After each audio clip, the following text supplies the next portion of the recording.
Okay guys, we are starting a clan war here. It's going to be EchOs versus SIClan. We're going to go ahead and get the first game underway. It is a best of 9. Looks like we'll be starting off here on Dusk Towers.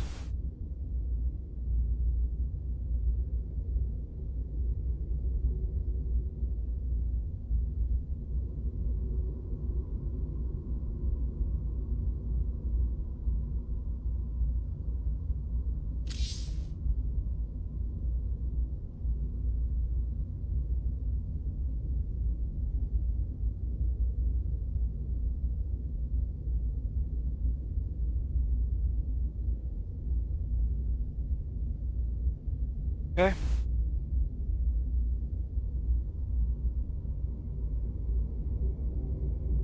Looks like we're all set.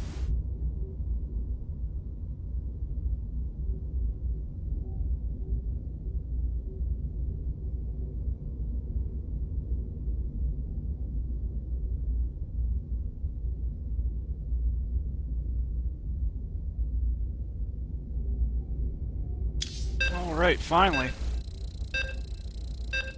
We're about half an hour late just because of getting everything set up. We had a few miscommunications here with our players, so that took a little bit of time, and then we had to assemble the party and eventually get the game underway, so sorry for anybody that's watching if there's a little bit of delay. So without further ado, we're going to start out.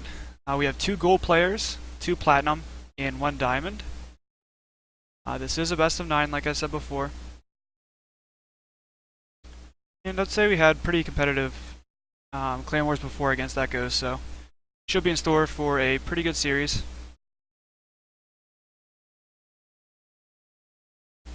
Will be a PvP.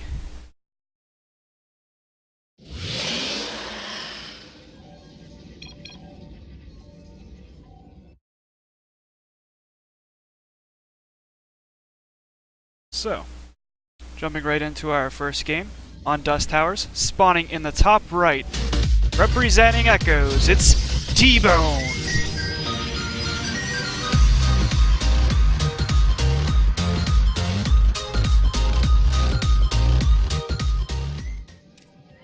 And spawning to the bottom left, representing SIClan, the yellow Protoss player, Sergio.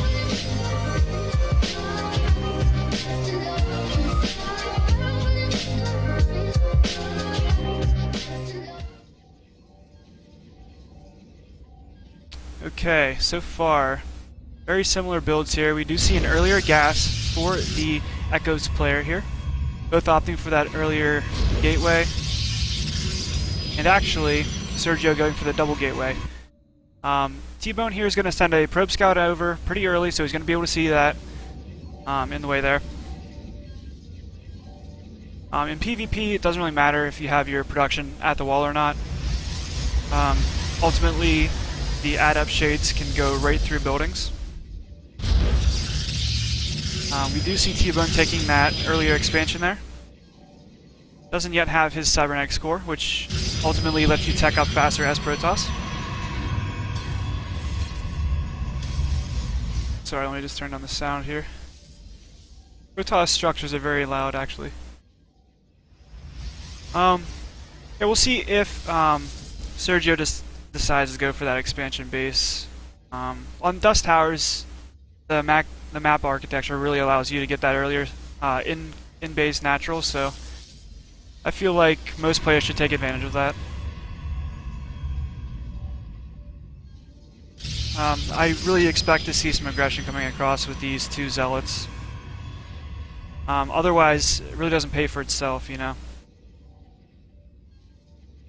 A little surprised these weren't adepts, but we do see 2 more adepts on the way here. So T-Bone sees these zealots, doesn't go into the natural to ultimately scout if there's a base on the way or not. That might have been more useful, but we see he has Mothership Core out, a second gateway on the way, and he is producing the Stalker, so he will have some early game defense. I think it'll really come down to the first engagement, because if T-Bone here holds off the first the first attack, doesn't take too much damage as far as probes go. I think he'll be able to defend anything coming out from Sergio in the future. Stargate also coming down for T-Bone, so we'll see what he chooses to produce out of that. More adepts on the way for Sergio. I'm not really choosing to shade with these, which if you do shade, you're going to get to your destination a little bit faster. If we take a look at the income really fast, there is a significant lead here for T-Bone, especially this early in the game. Adepts are going to shade down in here to the natural. They're going to make the probes pull off the line, but they're kiting well against them. 2 probes going down so far. They're not shading again, but the zealots will come in to support this. Final overcharge is forced off. These units are being whittled down slowly and surely. This is a good defense from here from T-Bone, only losing 2 probes so far, but forcing out 2 pylon overcharges, and with 2 more adepts on the way, might be able to get more done.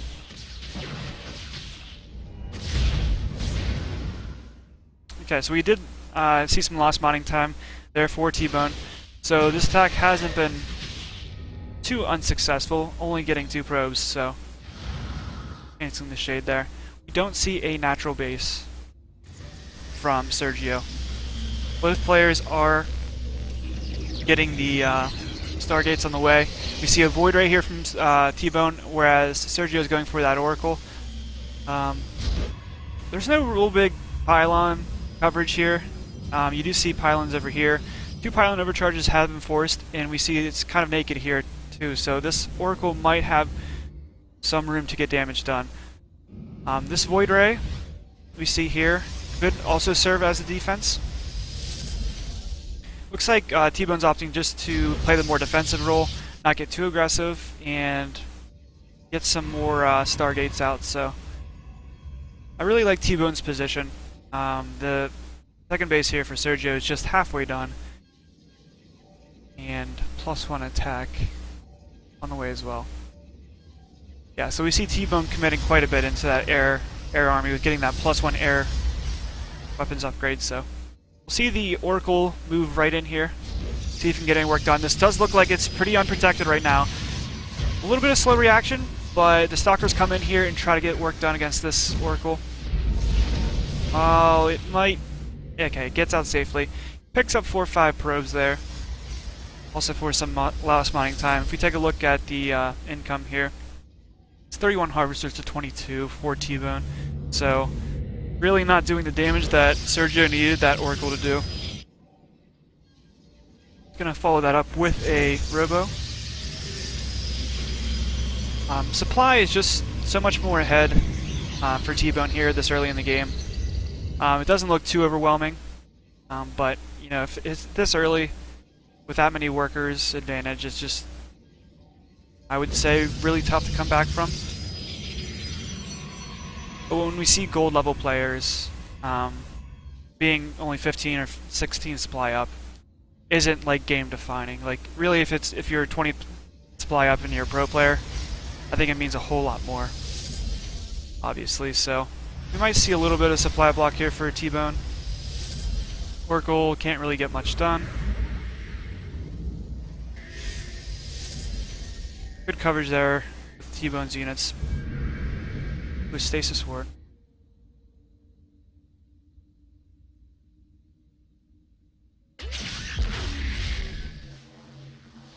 Triggers on just 1 Zealot there. So both players playing more defensive. Sergio doesn't really have this base saturated, which could, you know, really come back and bite him, considering that his production is more as far as units rather than economy.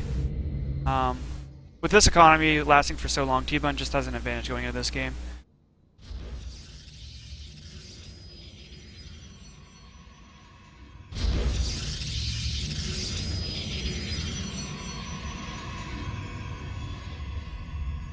Third base on the way for T-Bone, so T-Bone is really, you know, playing this wisely. He's not overcommitting units. He's getting his economy going naturally, so you do see Sergio with quite a bit of supply block here. He's trying to get more Void Rays out.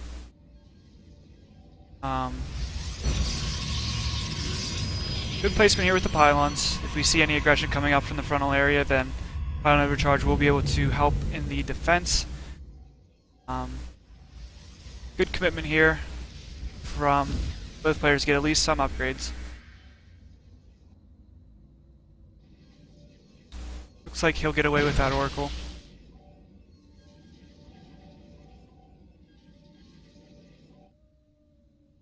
Okay, Sergio's going to go for that third base as well. Not really saturated on the second base as of yet, so it won't be the biggest of deals. Getting that third base up, but I really feel like Sergio has to make get something done with these units here, or else he's just going to fall too far behind. But I just don't see that happening, considering that Void Rays are obviously the higher tech compared to just Stalkers. If these Stalkers were well upgraded with Blink, I would feel differently. But, I mean, you just have a lot more micro potential from hitting different angles of a base with Void Rays. And we all know, like, the DPS of Void Rays, when they're in such high numbers, are so great, so... Sergio sees a little bit of movement here from the units. Spotted that third base. I don't believe he saw the move out of the Void Rays, but he's bringing his units back here, so maybe something tipped him off that his army was out on the map. Okay, I do think he was aware of that move out. Good positioning there from Sergio, but I think that T-Bone just has more potential here, because Void Rays can stack like this and hit, whereas all the Stalkers probably can't shoot all at once, so... T-Bone does have the potential to recall out of this if he needs to. Possibly time warp if... I mean, he does have enough energy, so... He's gonna come straight in here, try to attack these Stalkers. Looks like he's targeting down the Void Rays first. Sergio does have a formidable army, but he's not fighting under any pylons that can contribute to the fight. Stalkers are dropping rapidly. Just 3 Stalkers remain for the anti-air. He could pile an overcharge, but... I don't see a Mothership Core here for Sergio. The fleet beacon's down. He's trying to produce more Void Rays. So he's able to drive back these Void Rays as of now. Supply is about 13 up in favor of T-Bone. He has that third base on the way. He's saturated about 8 workers here. So T-Bone does have the advantage here. Looks like each player is getting their Void Rays out. And if it just comes down to Void Rays versus Void Rays, obviously T-Bone with the superior air upgrades, as well as the number of Void Rays, this game's just going to be tilting more and more in his favor.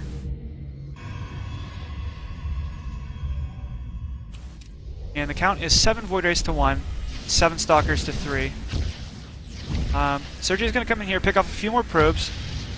We see that the probe count has been brought back into Sergio's favor, just slightly down in economy there. So, like I said before, like that early economy lead for T-Bone only really matters if you keep up with it and you keep powering ahead. But probe production did stop for T-Bone.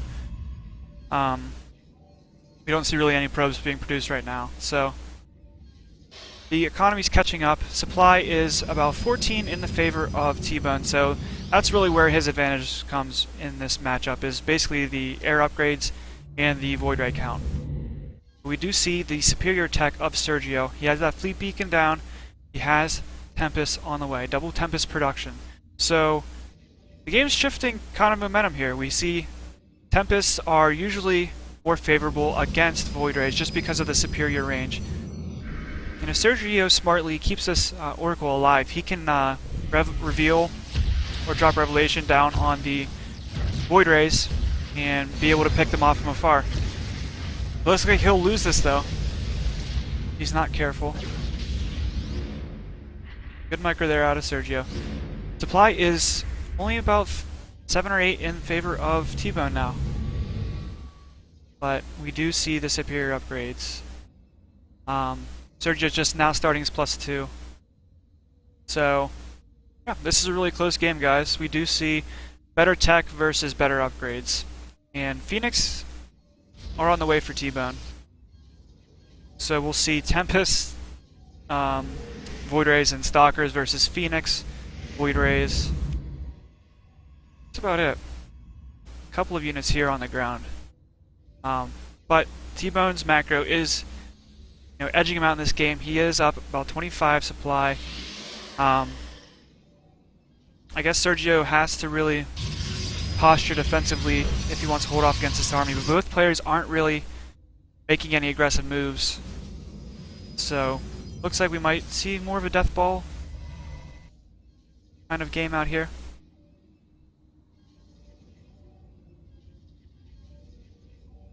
Both players are getting forward base at similar times. Workers are favoring T-Bone.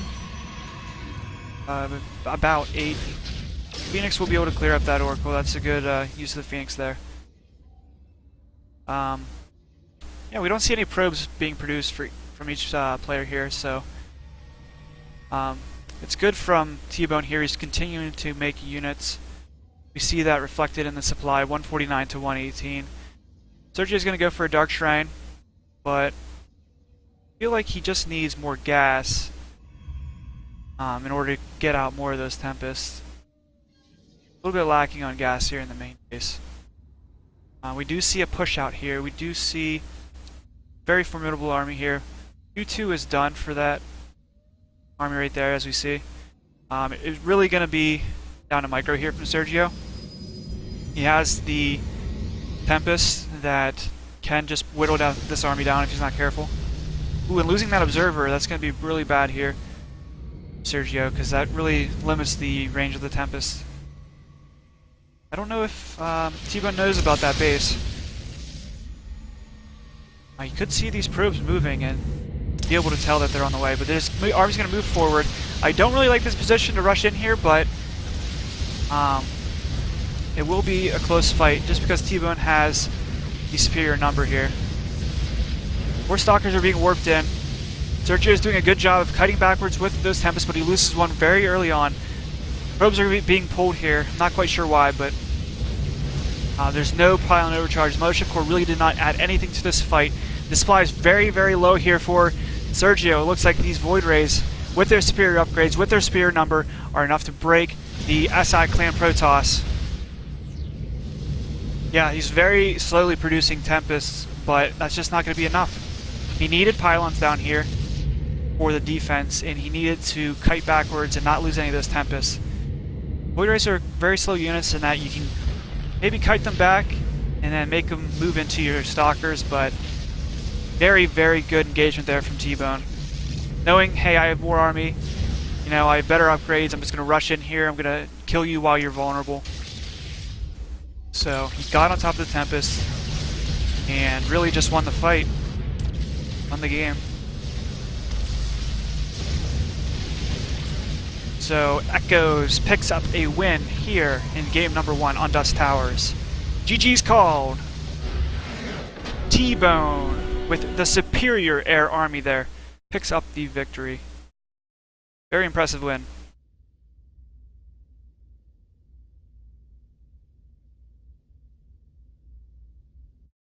Showing that he can go toe-to-toe with Air Toss.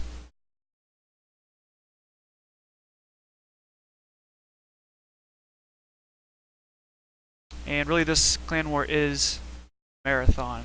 So every win, while being very important, isn't the most game-ending or series-defining moment. It's really going to come down to the later games. So everybody hold on a second. We're going to get these next game on the way and get our co-caster back.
Yeah.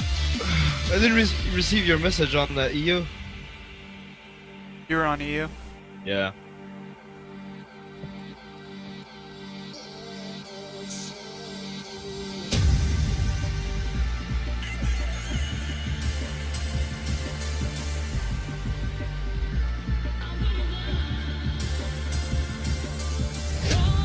Just like you never broke my heart, like you never said the words, two worlds never further apart. Okay, guys, we're gonna jump into game number 2. It's gonna be another gold versus gold. This time it's gonna be a Zerg versus Protoss, Q-Mars versus T-Bone. And we have our co-caster back from the grave. It's Zane. And for anybody that isn't familiar with us, my name is Gojiro from SIClan.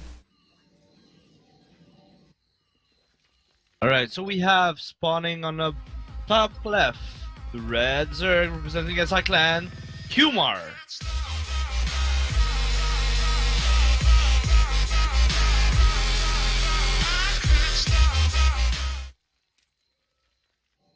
And spawning on the bottom right, representing EchOs, the winner from last game, T-Bone.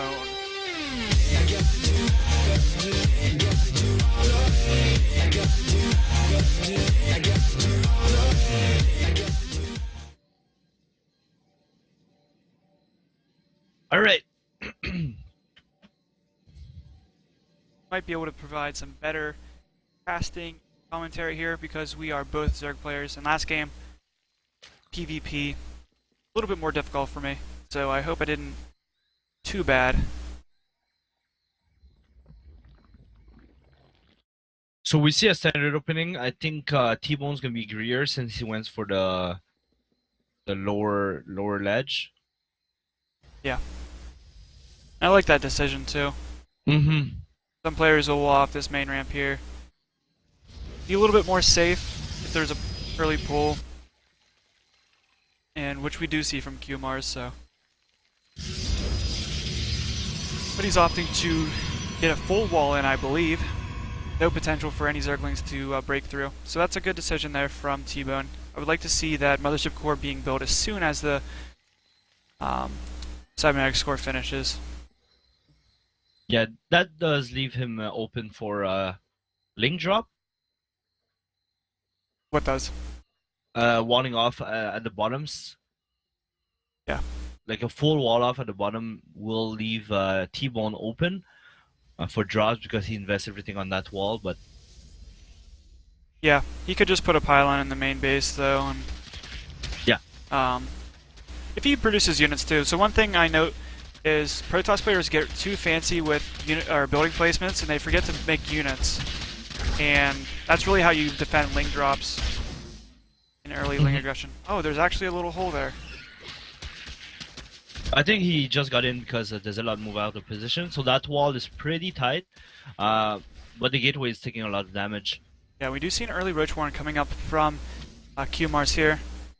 Doesn't look like he's going to try and invest in link drops because we don't see that evolution chamber, so. Mm-hmm. And he didn't invest in speed either. Yeah. So, skipping that speed, going for the roaches. It's not the worst decision. Mm-hmm. But I do like speed eventually. Yeah. You're going to drag out the game. Or even if you're going for an all-in, speed links are so vital to that. Yeah.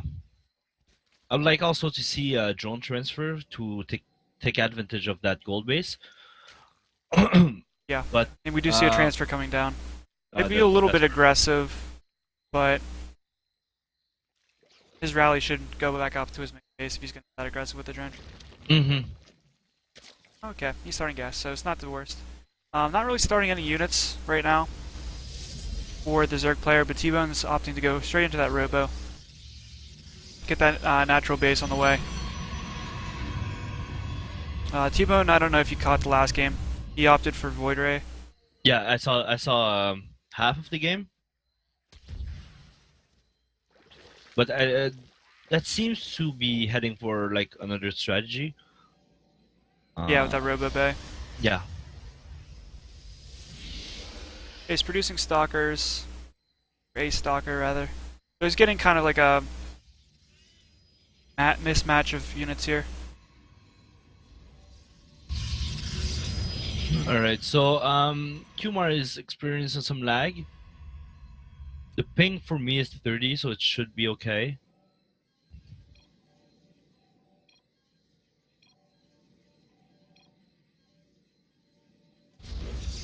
Game paused.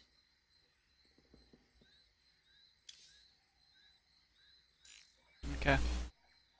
Alright, so let's see. We have a pretty huge party, right? We cut a couple people out.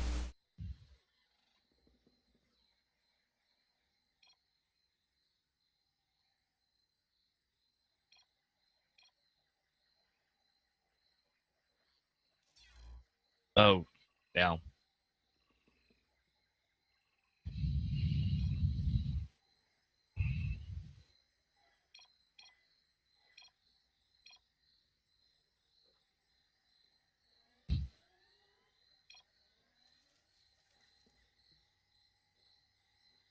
Okay. So we might actually have to... Might actually have to do a replay from here. Yeah, I think so, yeah.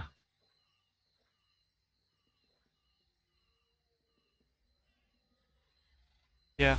We'll do a party cut. See what the problem is with Kumar. Yeah, I guess with that drop, either is his internet or he's restarting his computer, so that might help.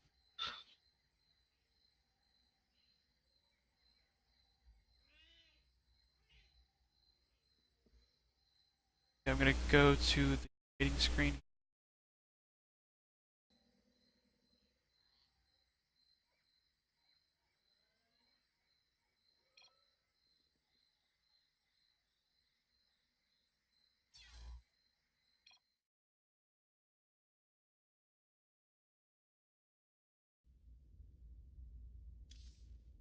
Okay guys, we're going to try and resolve this issue here with one of our players. We'll try and get the next game as soon as possible, whether it be Kumar's or somebody else, so just give us a minute. Put on some music in the meantime.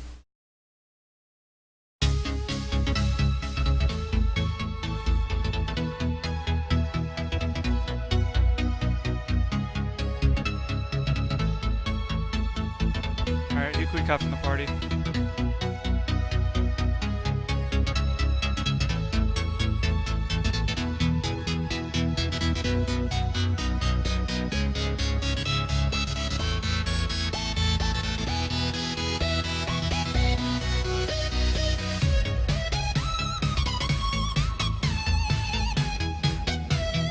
All right.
Alright, just make sure you restart like a little bit earlier than I'll make sure to like said. replay it after like they already made their decisions.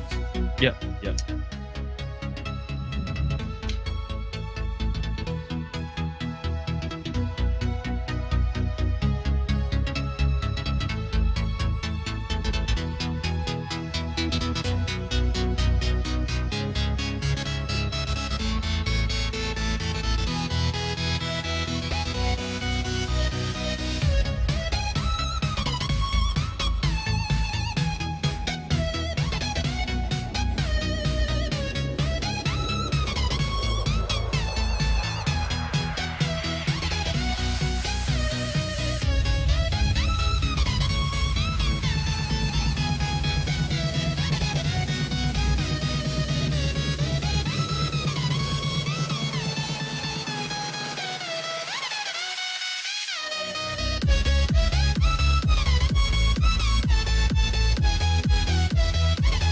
Alright, guys, so little minor technical difficulties, but we'll get back to the game really quick.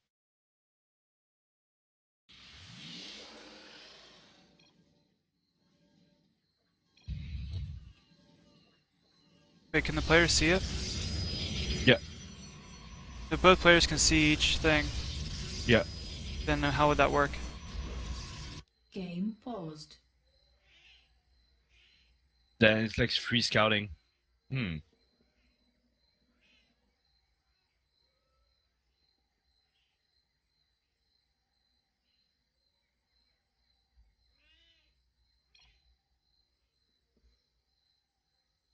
So we'll fast forward. Well, we can't either, can we?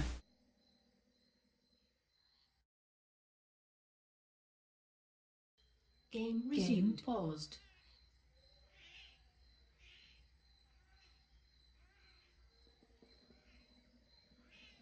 Lags when seeking. So if I skip to like right before we want to reload, like players can see. Yeah, wait.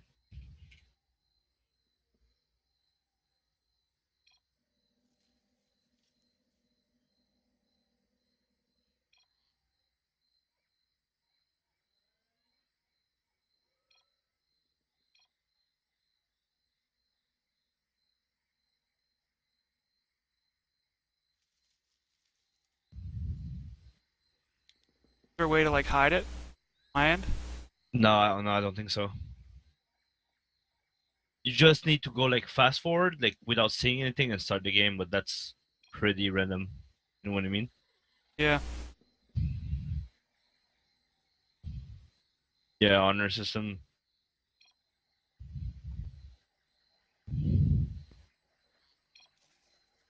Like maybe he lagged out for 50 seconds.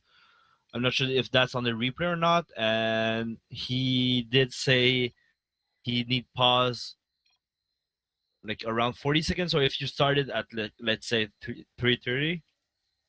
Yeah, I'm going to 3:30 or 4:30. Well, but I can see the minimap anyways.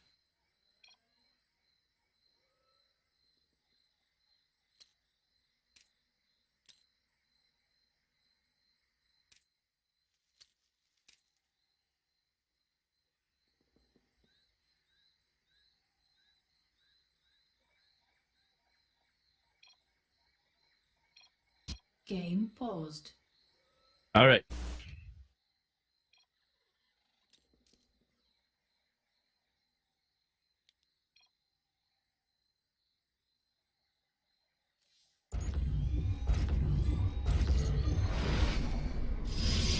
All right, we are back in the game.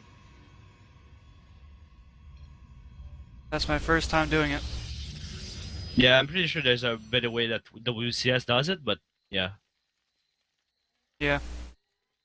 Panics, I appreciate your energy here. But we just wanted to make sure that we were doing it correctly. We didn't want to rip any player off. Mm-hmm. So, like, we weren't moving very fast, but we just wanted to make sure that it was done right. Yeah, that wouldn't show too much information, since we're not sure how to do it. All right. So speed is added. And Kumar is making special lair spores. He does scout with his overlord, so he will have good information on what he will be facing, Yeah, or both, at least in the main both base. players have good scouting. Economy's pretty even at this point, but the third base is up at the gold base here, which will give Kumars a pretty good advantage Mm-hmm. here in the future. You see upgrades being produced for T-Bone here, and Kumars is a little bit behind that. But it's going to be double evolution chamber, so we should make a pretty big commitment into upgrades. Yeah. Usually you'll see Zerg players go for a little bit of a timing while they're waiting for that base to come up so they can drone it. They'll push out with some units, Take the probe toss, turtle up a little bit, maybe deny a third base. Right now, Kumars doesn't really have too much information. He doesn't know.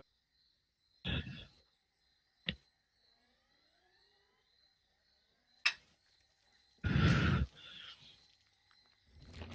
think Immortal production is going to keep going strong. Going to make a little bit of push out here. He does have quite a decent force. I like that he had an overseer to his army. He has a pretty huge bank, so he can go like 10 drones whatever just he made can, for but Kumar. That's the wrong decision at this point. And Ravager's morphing, and this is a great timing here for T-Bone. Let's see if he can take advantage of this. they're gonna finish, but they're in front. He needs to guide them back.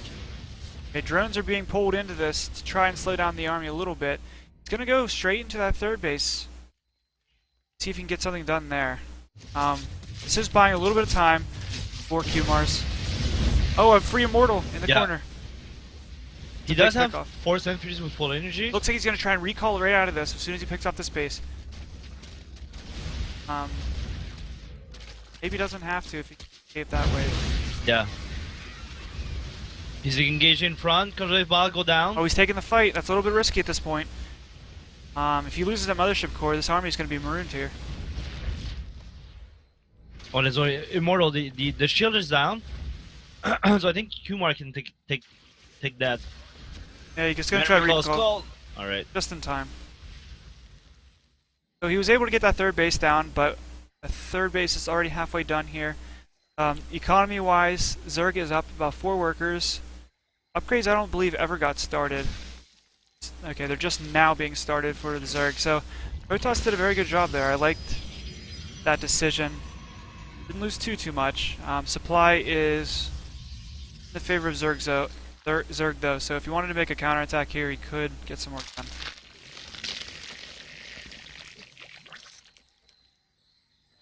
As far as tech goes, the tech has been severely limited from T-Bone, so that's like the one main sacrifice.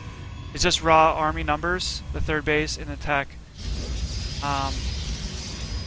So each are on about equal economy, but tech has been slowed down quite a bit. So I would say that Kumars probably has the advantage in this game.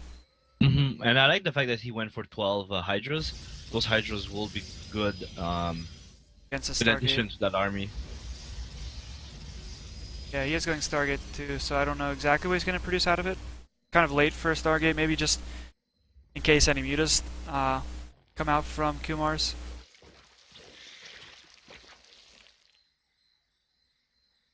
Yeah, it's going to be Charge coming out from the Protoss player here, just to round out that Charge Law Immortal Archon.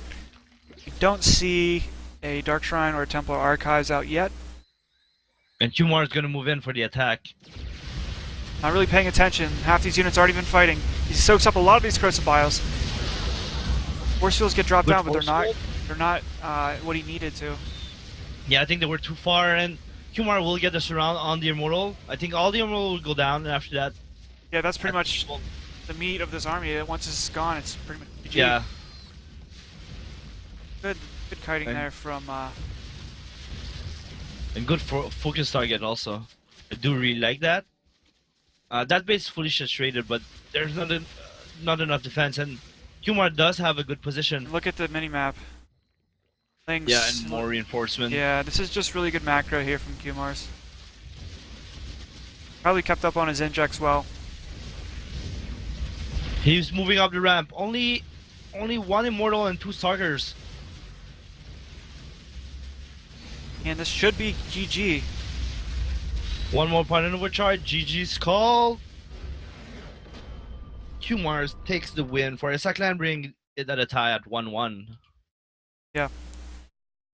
Difficult position from each player there, considering that we had to restart the game and everything. So that's definitely not easy. So kudos to these players to fight through it. And give us a minute, guys, while we set up the next game.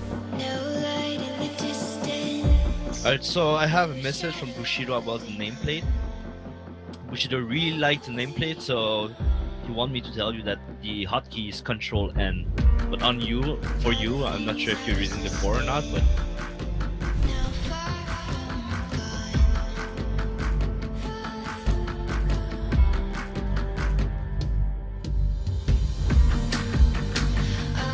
you can pass me leader, I can do the hosting while you are taking care of the stream.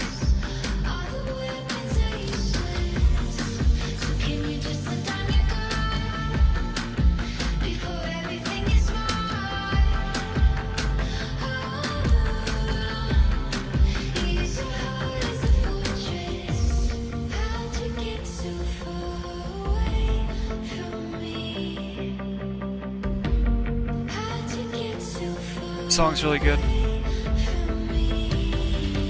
Fortress.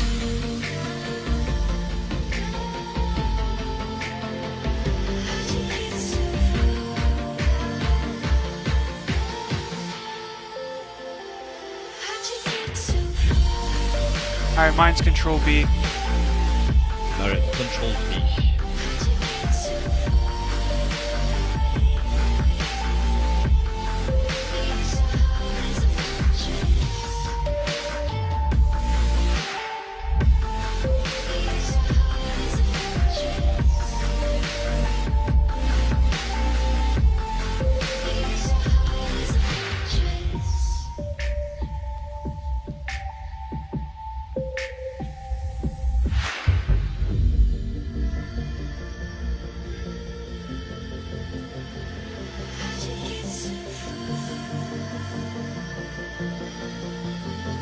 Alright, Exceli's gonna jump on the casting here. Alright, cool. I'll add him. Alright. Make sure to balance the sound. Like your mic was going up and down, so I'm not sure what was causing that. Yeah, I really don't care. What do you mean? Like I kind of just jumped into this unprepared and Hello? hey, what's up?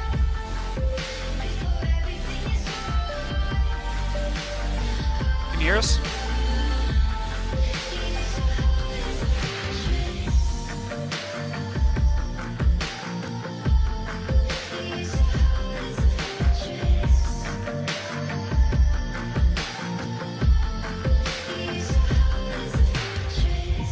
Alright, so is the sound working? Hold on a sec, I'm gonna... Hello? Hello? Hold on a sec, I'm gonna jump out of this because I think it's not. I can't hear you guys, so give me a sec. Can you invite Justy Kush? Why? Because he asked to get in. Alright. 6 isn't a large party.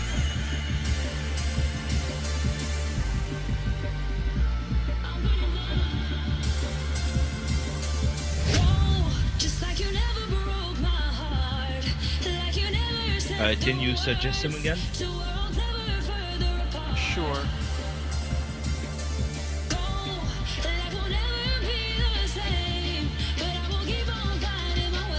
God, I was doing horrible on ladder. Isn't that bad? It was horrible.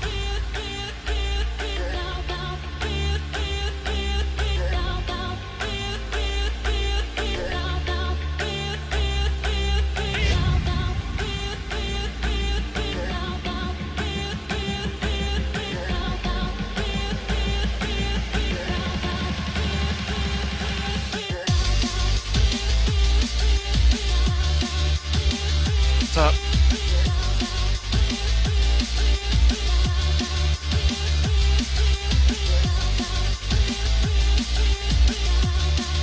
Zane, Yeah. Huh. what is it?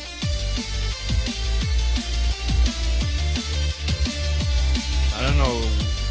You asked for Just Kush asked to join, but he's not in the game. Alright, just go then.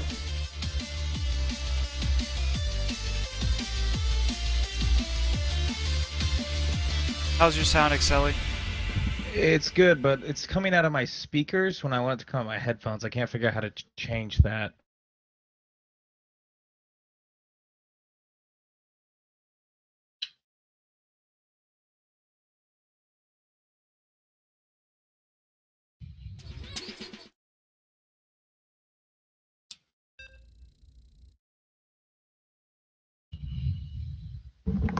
kind of annoying.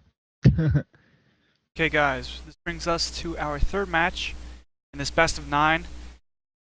1 apiece for each EchOs and SIClan. We're going to see Central Protocol very early in this clan war, and it's going to be a ZVZ, an all-out brawl. Oh, thank God. Alright, so we have spawning on the bottom left, representing SIClan, the Blue Zerg, Kumar.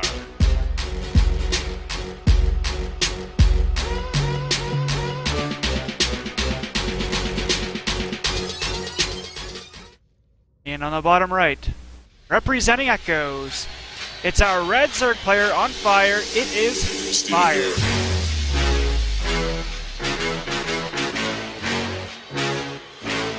Interestingly enough, Fire is the one that chose this map, but it doesn't look like he's going for an early gas pool. So, Each player know where each other are. See if Mars decides to take advantage of that knowledge and a lot of lane. And Fire is going for the fast expansion. That's really risky.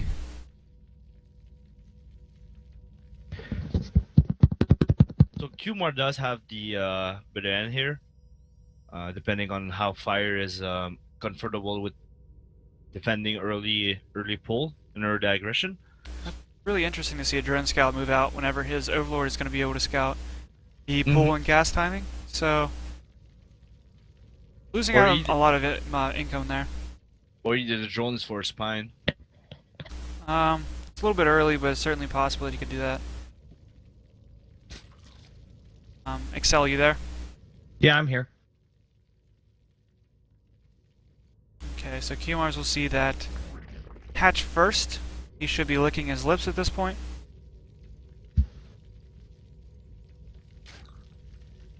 Yeah, So drones I get think in. he went hatch first, but because the pool is so late, I don't know how much this is going to be terrible for a Fire. The Fire scouted the gas only. That's the only thing he saw. So, I mean, you could assume that it's going to be early pull, but we don't see a spine crawler come down. We don't see a bailing nest. Ooh, Fire. we're going to see a spine crawler from Kumar's? We are. Okay. I like that. Not And that. speed, it's Fire choose to start speed. How would you guys like the spine to be in the main rather than the natural like that? Yeah, I would like to be the main. I don't. It's, But I it's mean- like if it's in the main, then he can pull drones to try to kill it. Whereas in Yeah. here, he really can't. On the edge of vision, though, it's kind of a gamble. If you put on the edge of vision, you get away with it, you probably win the game. Well, I think that if this goes up here, he does it. I don't know if he wins the game, but he definitely puts himself in a pretty good position. Yeah, and he can walk it to the main if he does have the advantage. But we'll see. So far, everything going in Kumar's favor. He has a lot of reinforcements on the way. The Queen's gonna get surrounded. The spines go down. No bailing nest yet for Fire. A spine just now being started in the main base. Things gonna go straight for the Queen. Good surround. Alright, nice micro, yeah. On Fire. He's losing out on income, mind you. Every time he hugs his drones like that, Ling's being sloppily mismicroed here. Yeah, but I mean, he can afford to miss micros links because he's got that spine crawler there just railing down the damage. Actually, I think that what he wants to do is he wants to be aggressive instead of trying to kill the hatcheries. I think he wants to be aggressive because he's got the spine crawler hitting it still. Yeah. And now I think Fire does have more lings. But look, there's 600 minerals and 400 gas in the bank here for Kumar, so I'd like to see him at least drop down a hatch or... Yeah, it looks Do like that's the something. intent. You just got to think about it. There we go. The bailing nest is going to be done here. Looks like Fire's in a good defensive position. Don't know what he's So going what's- to do with all that gas. But, ooh, a Ling drop follow-up could be on the way. Oh boys, I found it. Found out where the. Oh, I don't like that he picked it up so it doesn't die, but it's now not. So I guess he can start moving it towards the. Ooh. He Counter can start aggression. moving that spine towards the creep once he thinks about it. And Alright, he's- Fire is gonna be in Kumar's main If base. he sacrifices these Lings without getting too much damage done, though, that could be devastating for Fire. Yeah, this is going to be Kumar is bad. going to be able to hold. Yeah, this is going to be bad because you're sacrificing so many lings on such limited production. You have one hatchery to make units out of. He does have 4 Banes making in his mineral line, so if Kumar doesn't pay attention, he could lose all those lings. But Kumar True. is It not looks like countering. he's just content with the fact that he knows he has a natural that his opponent does not. Yeah. I do like that decision. Yeah, And that's gonna be enough to safely, unless barring some like cheeky Bane drops in the main play, which someone did against someone in our clan recently, and I'm not gonna really go into specifics, but barring that, I think that Kumar's was in a very commanding position. Yeah, he needs to tech up though. Like he needs. There's a Roach Warren. He needed something like that just to be able to spend his gas. Because we see 500 gas in the bank. That could be a formidable army. Form of mosquitoes, roaches. I do kind of like Fire's position. What? In the sense that he does have 8 Banes, so he can defend if Kumar send all his lings, but he But at doesn't this have an point, expansion. No, but I mean, he depending doesn't have an on- expansion. It could be worse, though. That's what... Dane's just what I'm very meaning. optimistic. Yes.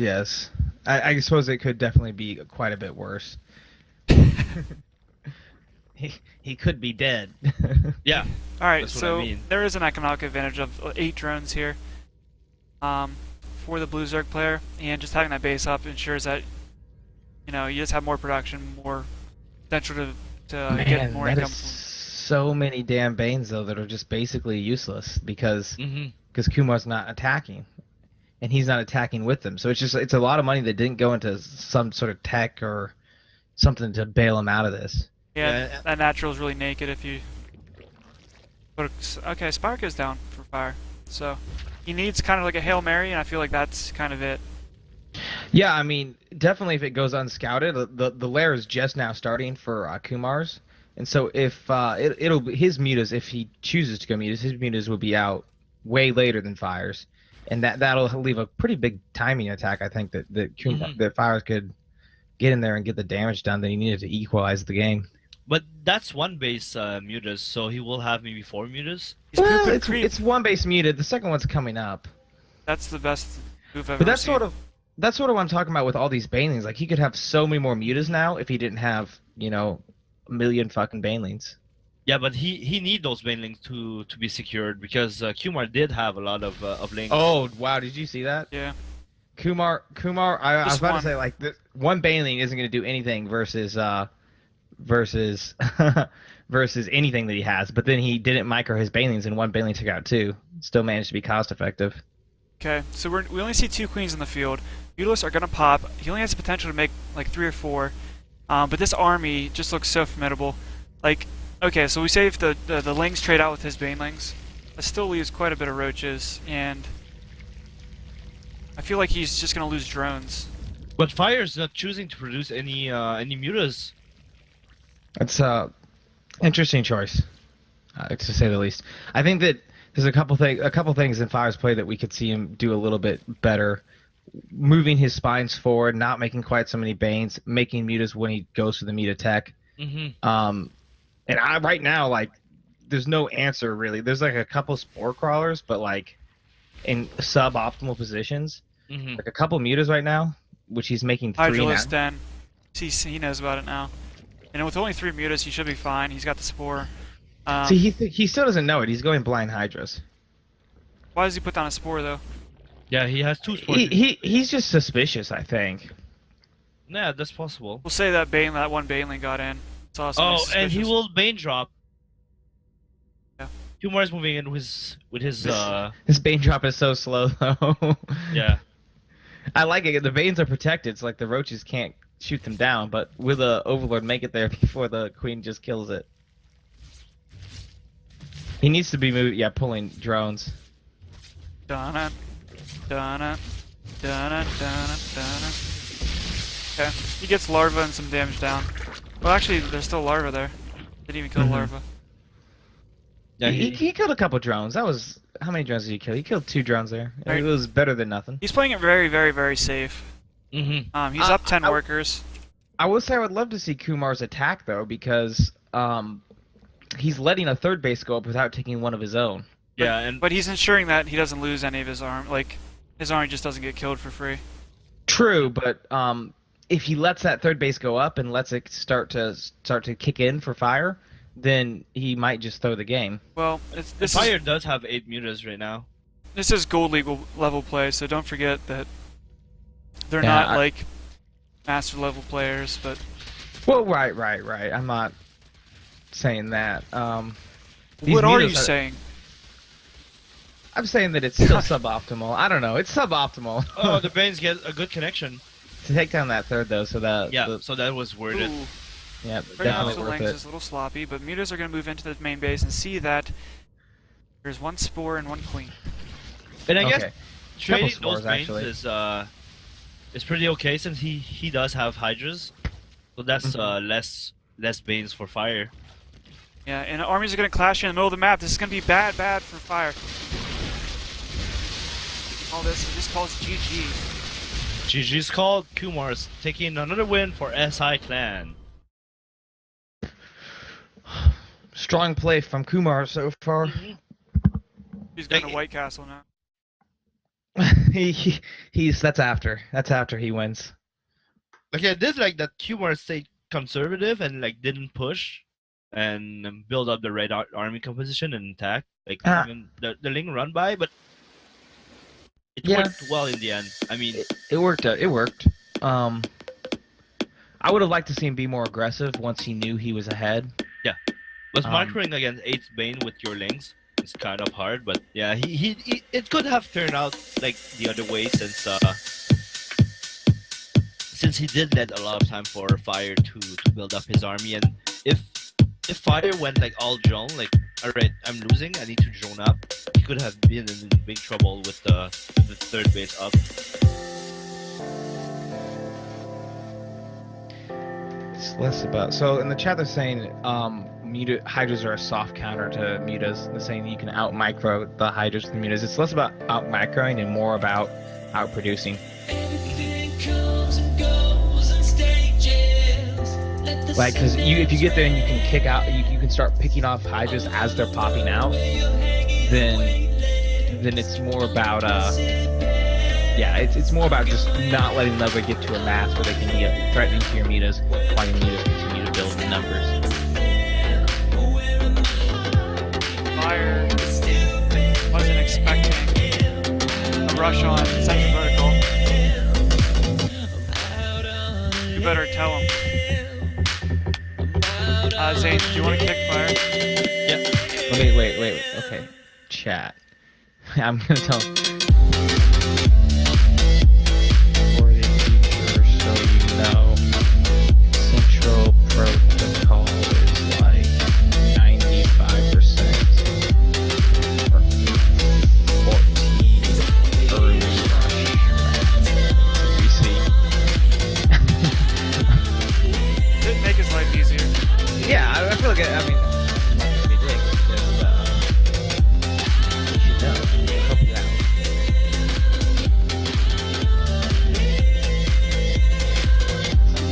It's pretty.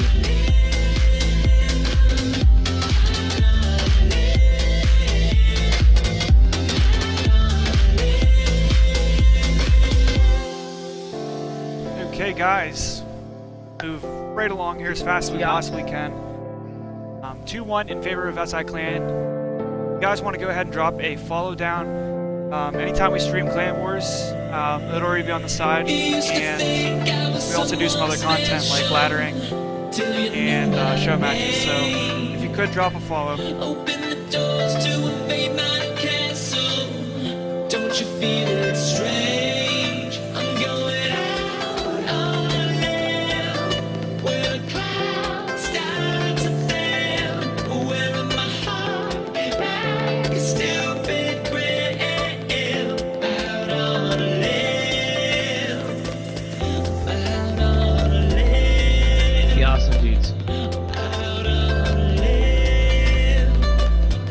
Out on a limb. Big Indian. Vipers versus mutas. No, it's a thing, I promise.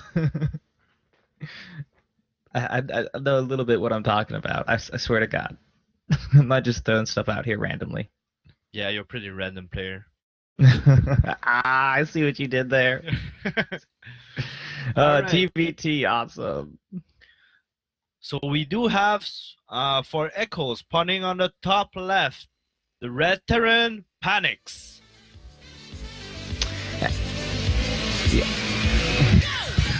I'm sorry, this is... Yeah, awesome dude, you're killing me.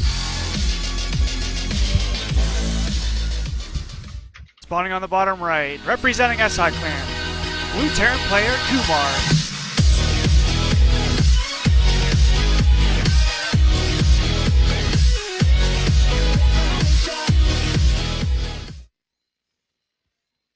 No switching races. Oh, Kumar switched races on us. That's what happened. Do we need to restart? Last time we did have an argument with I don't remember who it was, but I think it was what's his name again, Mikey, that said in WCS you could switch race between series. So I'm not sure.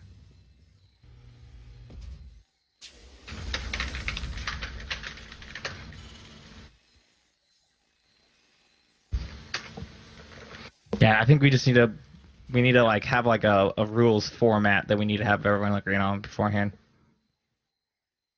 I'm personally for switching races, you know. Yeah, I think is no. Oh, he thought. See, here's he didn't the know, problem: yeah. is Panix thought that he was playing against a Zerg. That's actually kind of really bad for him. Yeah. Well, if he was going like, there's a lot more like the TVT build is very different than a TVZ build. Has a full wall off. He has double Rax Reaper coming. I mean, it's double Rax Reaper, double Rax Reaper. Still have a full wall off. But I mean, maybe making sure if we are going to do race, maybe it's saying in chat, but each player has the opportunity before to make sure their race, color, permanent race, making sure like everything's okay. So he does have the potential to know it. Maybe just in the future we need to sort that out in the future. Yeah, it is like yeah. Well, yeah, like I said, you just have to flesh out the rules if you can change or not. Yeah. And I do agree that like the player should have like I don't know what this Reaper's doing all the way over here when he knows the base is over here, but yeah, the players do have a responsibility to like make sure that they know what they're playing against and not just assume. But I do think since we didn't clearly he didn't think he was playing against a Terran. He didn't think that was a possibility, so that's just something I think needs to be addressed for future. Funny thing, if you look at the SI Kumar's Reaper, it's behind a tree. In Brood War, if like you were behind a tree or something, like it actually reduced damage you took. Really? Yes. I don't think that's true in StarCraft, but StarCraft 2, but Oh, Yeah, I think you know what? I fucked up. I thought blue was Panix, so I don't know what exactly Panix was going for before he knew it was Terran. oh, he was going for a Reaper expand build, So which that's is a very Zerg oriented build. And then he saw the SCV and he was like, "Oh, okay." Well, I wonder if Well, I Panix is panicking because he sees so many Reapers. No, he seems to be reacting well. He's actually reacting fine, and the fact that this Reaper rush is going to take so long to get there, like, I think he should have actually kept that tech lab there, yeah, in the factory and pushed out a tank, because the tank will 100% shut down this Reaper all in. I don't know. I see him getting a lot of damage done. Are Marines good against Reaper? Not really. Marines are not that good, but if he gets this bunker up, Well, I he mean, can run right past it. There's like 100 different ways he can Yeah. avoid it. Oh, and True. he's even denying the bunker. Yeah, there's nothing being produced. he was really indecisive with what he wanted to put on this tech lab, and as a result, he just didn't make anything out of it. Kumar's got to The get up Hellions to the coming main. out now. Yeah, he needs to get up there. Yeah, there is a bit of a timer on this because Hellions are quite good against Reapers. He has 3 more Reapers waiting, but he's not losing time. necessarily something you want to be pulling SCVs against, I don't think. This is actually We exactly tried to the get wrong us move. around. Ooh, this Yeah. is going to be devastating here. He's gonna These try to Marines get are the, marooned. Oh, and good mine hits. Yeah, more and more Reapers streaming across, 3 at a time. Hellions are getting good damage off on this. 2 of those Reapers are very low health, but he gets that So- pick off. It's a lot of Reapers at this point. It's starting to get real scary. Alright, focus firing doesn't go down, but he is able to get one of those Reapers down, but 3 more join in. This is going to be very tough, just making Hellions and Marines. He could just jump up, right? Yeah, he can jump up. I think he can jump up on either side. Yeah. Um, But the Marines are there, and he doesn't have high ground vision, so maybe he's scared a little bit of the what's Yeah. going to be on the. 2 CCs are finishing up. the thing is, if he does For hold this, Kumar. though, I mean, yeah, he has 2 CCs, but it's to be a fairly even game at this point, I think. Well, I say that, but then I look at the SCV count, and it's 18 SCVs to 27, so... Yeah, he lost a ton of those SCVs trying to fight the Reaper. I think Kumar's just happy, just massing up Okay. Reapers. Okay, so Altair does bring up a good point. If you're gonna switch races, you're gonna have to you should have to do it before, like announce that you're going to do it before the map pick. Yeah. Yeah, that's what I said. So I almost think we replay this game, just out of fairness. Yeah, because like we are seeing that Panics did really go for a TVZ build. I think if we were doing that, we should have done it like when the game Yeah. started. Say it again. I think if we were just gonna replay the game, like we don't. Oh, we should have just stopped it. Yeah, we just immediately? stop it immediately. Like us just letting it play out is not doing much. So we'll play the game out. Neither one of us from EchOs or SIClan really established ground rules. So moving forward, that's going to be the format. Yeah, and we need to know the outcome also. So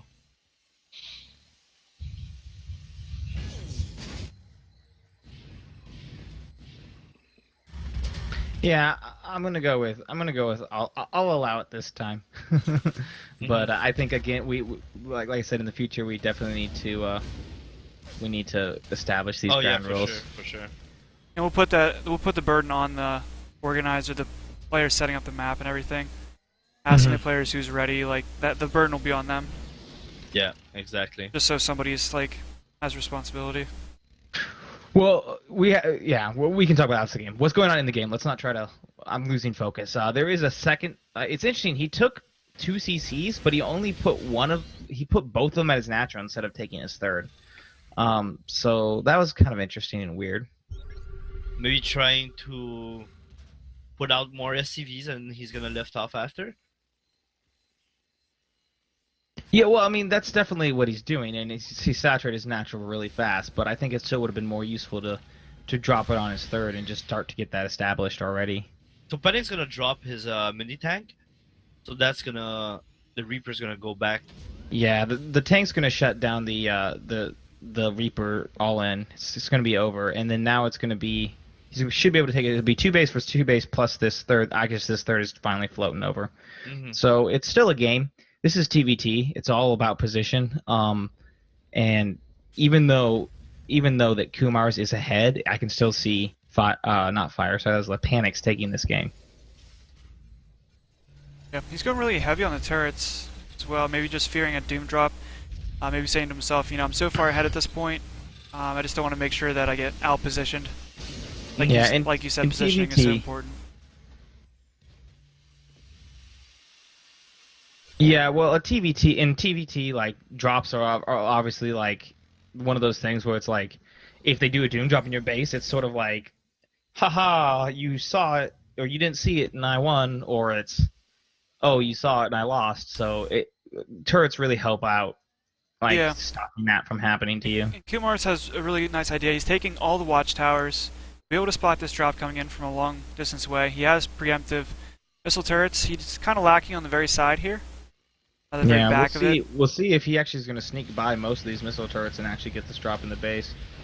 Oh gosh, but he actually goes. He could have snuck right in there, but maybe just not seeing it. Yeah. He microed into the missile turret, yeah, which didn't help. So definitely Panics has an uphill battle here. Liberator's going to come in, try to get some work done here, but missile turret is waiting in the mineral line.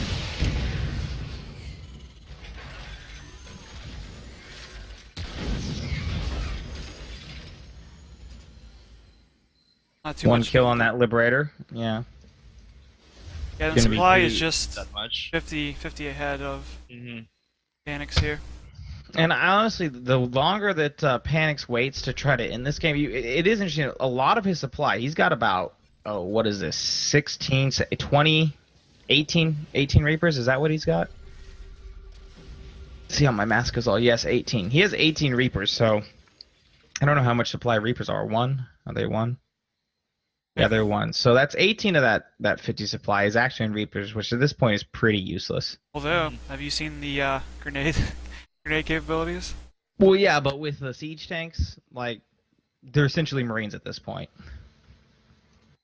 I saw us pull do some pretty sick things with grenades. Later on in the game, even after all these siege tanks were out. Oh yeah, You have to show me that. but he wasn't sieged up. It was like a middle of the map kind of battle. Alright, so Oh. Panix did move out, but he scanned and sees that Kumar does have 5 siege up tanks and a lot of Marines. He chooses to go back. He's gonna put down his 3rd CC.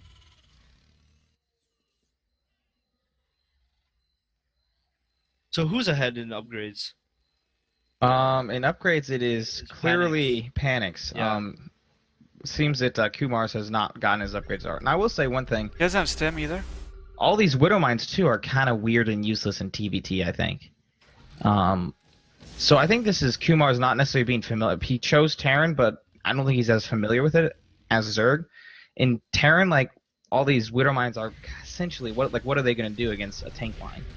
A lot of SCVs being picked off here by these liberators. Yeah, he's got 15 kills between the two of them. Yeah, 27 workers to 64. Again, I think it was Panix. Like, he didn't panic whenever he saw the 3-Rax Reaper. He saw a bunch of Reapers coming out. They actually killed his Reaper on the other side of the map. So, Panix knew about this way in advance, before the Reapers even moved out on the map. But Yeah, he did. he didn't really have the correct response. I think it was not that he didn't have the correct response, but his response was delayed, and he really didn't have a response. Mm-hmm. He did panic a little bit, and he kind of was indecisive about what he was making. Yeah, And he could have popped off a tank immediately. He could have done. Or he could have, at the Basically- very least, moved it off and started making Hellions a lot sooner and have quite a few more Hellions out than he did. Yeah, And there's. that would have shut it down as well. So It's a good spread from Kumar, but all his units are out of position and they're just moving around. I would like to see a drop being moved into the main base if possible. There's no medevacs yeah. out. He's got no medevacs because he's been producing Liberators, and the Liberators are just going to get picked off Ooh. by these Phoenix. I think this is his TBT composition just is pretty suboptimal. Yeah, I feel like Kumar. it's a TVZ composition.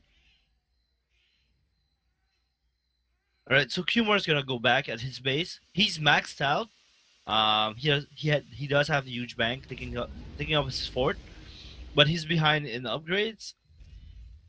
Well, he's going for the vehicle plus weapons one, now. yeah. He's finally getting medevacs out, which allowed him to like move his tanks around a little bit more effectively. He just doesn't have the free supply though. He is going for a huge starport switch. So once he loses this army, he's going to be pushing out probably cattle bruisers, I would think. Yeah. I hate that. I hate cattle bruisers. I meant battle cruisers. No, we heard you. It's definitely you're thinking. Ugh. You said it correctly. But I do have an issue. Well, hold on. Let's go with this engagement here. Yeah, the Liberator being set up on those tanks was huge, and he didn't pick them up again and move them. There's a lot of Marauders. All the Marines gonna go down. That fight went massively in favor of Kumar's. Mm-hmm. He just had way more stuff at that point. Yeah. Let's dispel with. Ooh, GG's called. Kumar takes up the win for SIClan.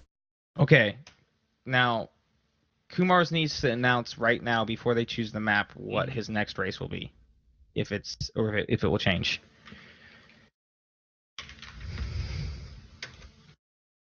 Alright, so you're gonna tell Right? We agree. Yeah.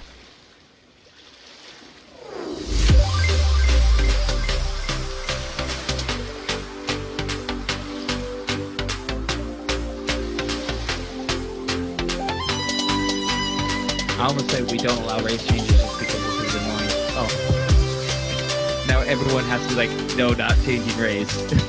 Yeah. But Justy Kush did agree to in the beginning if he allowed it, and he did say yes, so that's why I didn't react. But then after that, we saw that Panic didn't know, so I think that's a change of everything. How we saw it. Like, I thought Panic did see it on the loading screen. Yeah, you would have to assume that they would see it, but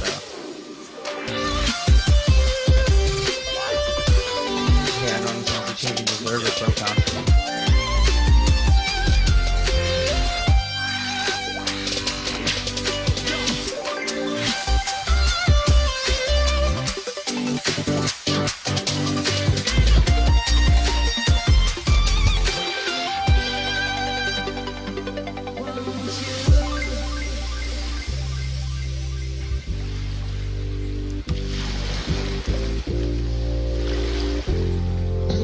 So Pan, I haven't actually seen not Panics. Kumars, is he a seasoned veteran with us or?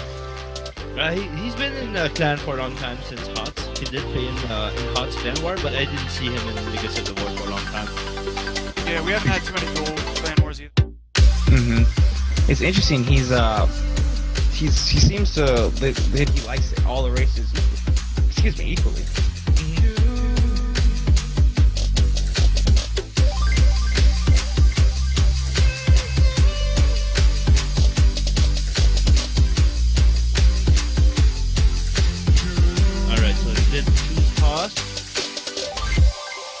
Alright, so let's announce it.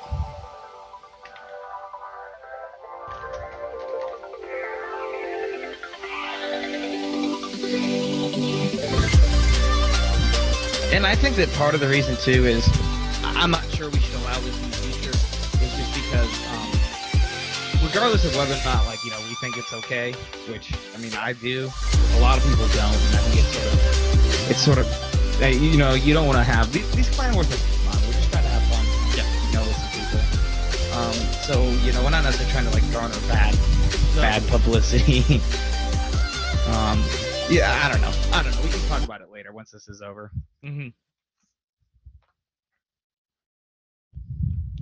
Guys, we're gonna jump into this next game. SIClan is up 3-1. This is EchOs. Kumars is on a tear. I was about to say exactly that. He's beating platinums, he's beating golds, he's beating people with Protoss, Zerg, and Terran. Not Protoss yet. We don't know that. Yeah. We'll see. We'll see the Protoss. Do you think that this Protoss pick was he wanted to show flex his muscle and show his might? Who knows? Okay, guys, spawning in the top left of Liverlac Crest, representing SIClan. It's going to be our blue Protoss player, Kumars. Invincible.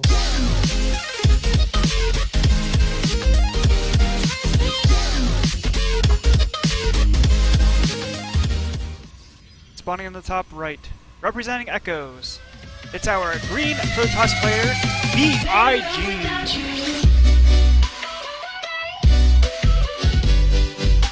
So, PvP. Cheese Fest, right?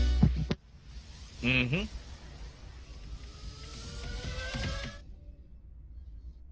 so Big is going to go for the scout here.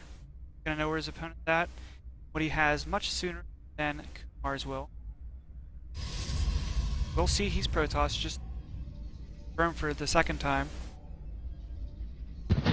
And I do want to say that it's not entirely unheard of people race switching for I don't know if it's against the rules, to be honest, because if you remember, Morrow was a Terran player, but he hated TVZ, so he'd always play Zerg against Zerg. So I don't know. Someone will have to research that for us in the chat. Like I do know we had an argument with another clan because they did allow race switch. So from that point on, we did allow it. But yeah, if Echo wasn't aware of it, like, I mean...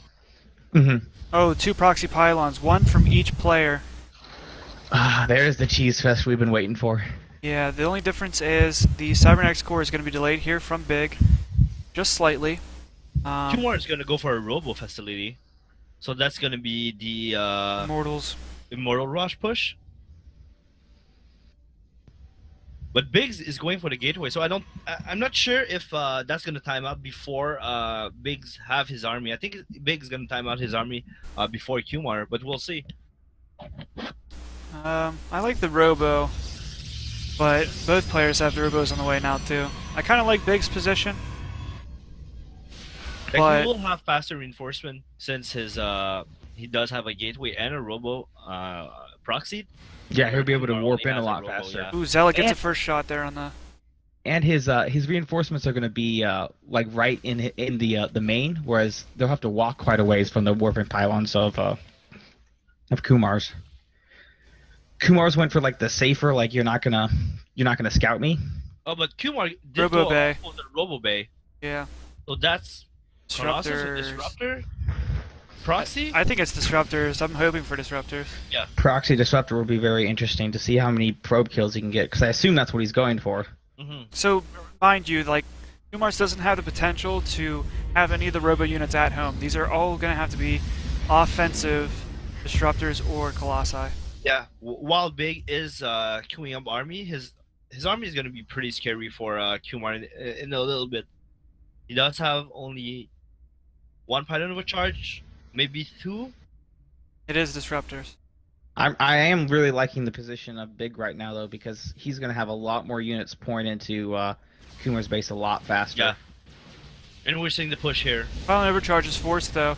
Able to pick off one of these Zealots here. And But those that two will- adapts that are will so low expire. health. Mm-hmm. Adepts are low health. The pylon overcharge is going to expire, and then when Mhm. it does, there's not going to be another one available for a good 10 more seconds. Yeah, and it's gonna spiral out of control, I think, for Kumar, since Big Big only lost his Zalot, Immortal in production, and we're seeing the push right now. The Momo core is getting targeted. At- It might- Now, this brings up a good point. Does he want to actually kill the mothership core? The I'll- Disruptors to shot, though. We're going to have to see Yeah, I a was gonna major say. shot here. I don't think Big knows about it just he's yet. looking. He was looking at the map there. Oh, and- he doesn't pull! oh my gosh, that was how many right there? That was 9 Right. workers killed with 1 disruptor shot. There's not much left. There's no pylon overcharge left. There's hardly any units here on Kumar's side of the map. He was kind of banking on that. Yeah. Everything, basically. So he needs a disruptor at home, but they're just too slow and they're too far across the map. They're too far across the map, and even if he has no mining at this point, his army's just so much bigger. Can Mhm. disruptors win a base trade? Watch and find Considering out. Considering they don't kill buildings, probably not. Alright, photon overcharge can't be dropped down because there are no pylons on the side of the base. The Probes are being pulled. Cores are pulled. the immortal needs to be targeting the stalkers. Oh, He does I so don't much know, more he's running damage out. to those. He gets surrounded by his probes. That could be the end of it. But there's not many probes left. That's the problem. Oh, gosh. great shot. Disruptor has 1 hit point. Oh my god. Gets the stalker, stays alive, and makes this game much more interesting. Very interesting, but I still 6 favor. to 11. Oh, he still has those 2 disruptors in the base though. So like right now he has more probes, but he's still just getting probes picked off left and right by these disruptors. Mm-hmm. This is an insane game, guys. How on earth he held off that attack? Never know. Oh. Oh. Okay, Alright. that one So wasn't I'm gonna as go bad down. as it could have been. Disruptor versus Pro Micro. We do see an The immortal other one come up. should go down. Yeah, now that the immortal's back home, I don't think the disruptor. Oh, Oh, he give can me fire one off a more- shot. Oh my gosh! Oh, Oh, Pick up. what? From the That Immortal that crazy. would have been The game. last- That His would have game been was game. almost over, and oh wow. Okay, so now the question is, he's behind in probes again. But the question is, if he scouts this Robo and kills it, Yeah, he has to know it's there. He's moving out now. he's trying to find it. But like I said, it's set in such a far back position. I'm talking Yeah. about Kumar's finding the there. Oh yeah, that's true. Yeah, the Immortal's not exactly the unit you want on the map, searching for proxies. But Well, but he has no other units. Yeah. yeah, he doesn't have a mothership core here either. Note that it was in the attack, moving across the map. That Mhm. Oh man, the Immortal's going to be out of position. It looks like. Like he can't micro the probes back to help this. Oh my gosh, I feel like. Oh, this, he's moving commanding. He's moved commanding. He's losing 1 stalker for free. Oh, that's not what he needed. Oh no, but the Immortal is targeting the Zealots. Those two Stalkers are practically dead. He only did one hit. I would move this He's army gonna back get into the kicked base back, yeah. and let the Mothership Core finish off the Immortal. I would just save my units. And the Immortals go down. He does pick it off, and it looks like he has just a much larger army at this point. Even on probes, basically no army to speak of for Big. It About looks the like same. They're on the same economy, just the army supply is differing at this time. Mm-hmm. You see 4 Zealots, 2 Adepts, 2 Stalkers versus just 1 Stalker, no Mothership. The Mothership Core is in production. It should be out in time. Okay. Mars is taking his time. I don't really agree with that, but he is waiting for more units that are just slowly up there. Robo's not producing anything right now. These production buildings on the other side of the map have been unpowered. I guess it's gonna come down to this pile and overcharge, I feel. Yeah. But he only has he might have 2 available by the time that he pushes if he waits too much longer, which it looks like he will. But the pylons are not in very optimal positions, I don't think. Disruptor coming out. So maybe he's just waiting for that Disruptor to trade as efficiently as possible.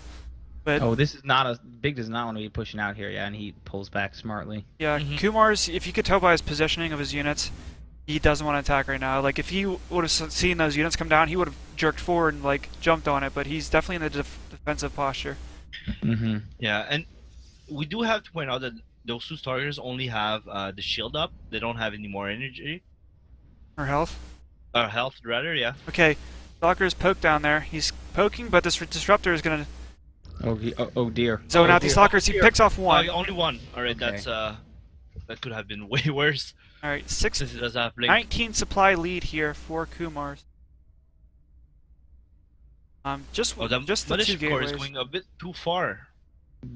And both players are still in one base, so like if this continues, yeah, don't lose that Mothership Core, Yeah. Big. If this continues, they're both gonna mine out. Yeah. But I Because think no one show any signs of expanding. Kumar's definitely has the potential to, but he just wants to keep the making Disruptor's units. in position. It does have an... Alright, losing 1. I would like a sentry with this army composition actually from Kumar's. Oh, but another Disruptor's gonna Oh gosh, get this will be a big hit. Yeah, that's a 3 great hit. Stalkers went down right And there. he's boxing out this army. He's going to lose a couple more zealots on top of that. And I just don't know if Big. I don't know why Big keeps pushing down this ramp. Like on the one hand, you want to break out of the contain. Okay, he's putting a pile in there. That's a good decision. Oh, nope. Changed his mind. Oh, changed his mind again. I feel Alright. I feel like he's just going to lose at this point. It depends. I mean, Kumar's is not expanding and just taking his sweet time pushing up here. Like he needs to do the killing blow. Otherwise, I mean this tech. He is expanding though. He's expanding, so the time is against Big here. Big needs to make something happen. Do you think he goes for a Void Ray here? Or he goes for Phoenixes to pick up the Disruptors after they shoot? Void Ray. I don't know. Maybe Phoenixes, but he does need more than 1, so... What I would do I is think Void Ray is gonna be better. I would drop 1 Disruptor to allow me to get up a ramp, and then save the other Disruptor shot. And then once I'm up the ramp, then trap the Stalkers in a corner, and then use the other Disruptor.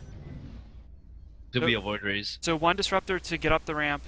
Once you're up the ramp, that's second. I think Big is moving down to bait the Disruptor wall. Sentries, that's going to be very critical. Because the Purification Novas can go right through these force fields. Oh, great force wow, field. that's a huge force field. Yeah, there, that's what picking he off half needed. of the army. That's what Kumar needed. He needed that sentry composition to finish everything out.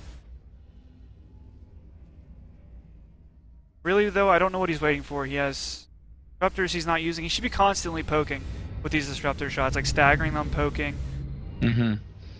And Big just keeps on pushing down this ramp, and I feel like, especially now with the cinch out, it's like doubly dangerous. Well, to be fair, he has no map control, and his opponent is expanding. Like, he has to make something happen.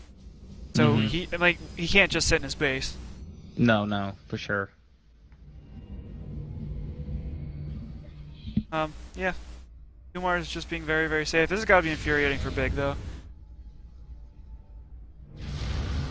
Like, he can't do anything.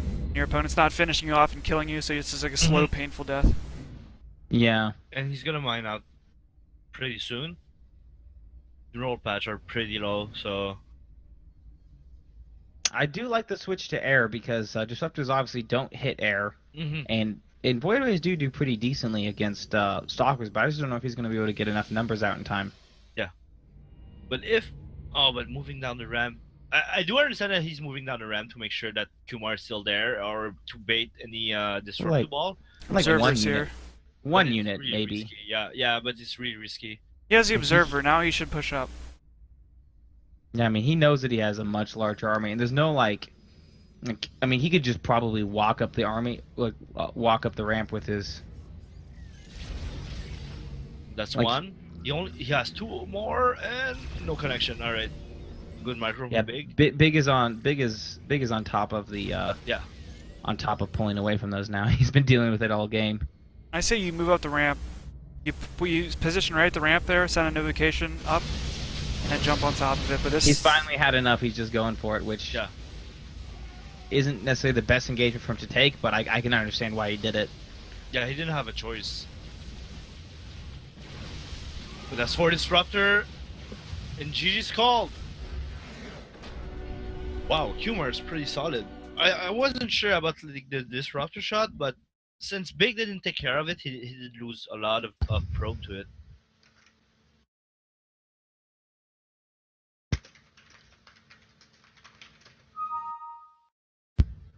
What's that?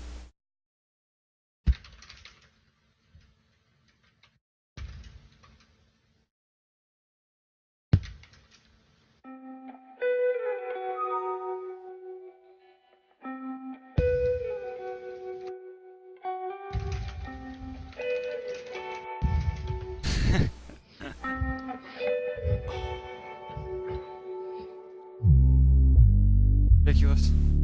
Mm-hmm. Oh, okay.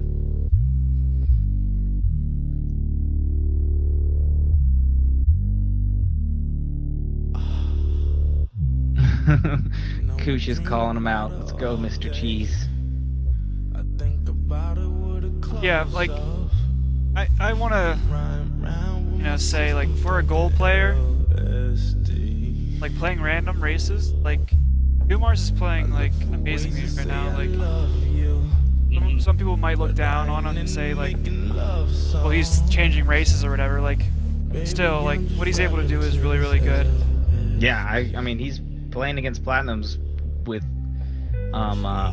random race essentially, but it's admirable for sure. And the only game it really mattered, like, you could say, like, the racing actually mattered, was the second game, Yeah, but his opponent scouted 3 Rax Reaper, like, minutes before they actually hit him. So his build probably wasn't optimal, but he certainly had enough time to prepare for 3 Rax Reaper. True. There was plenty of time to prepare for 3x Reaper. In fact, actually, I think that the fact that he went for an early expo could have helped him out there, because if he would have been on top of getting a siege tank out or getting some anti-Reaper defense out, he could have very easily just been ahead that game.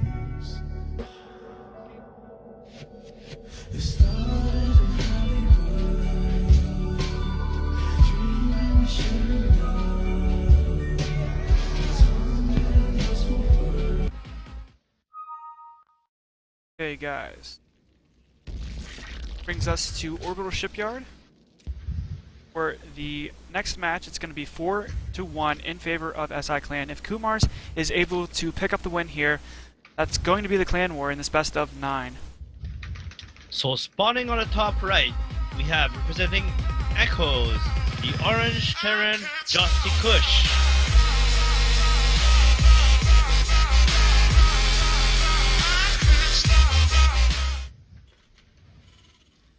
And in the bottom left, representing SIClan, the man on fire, Kumars.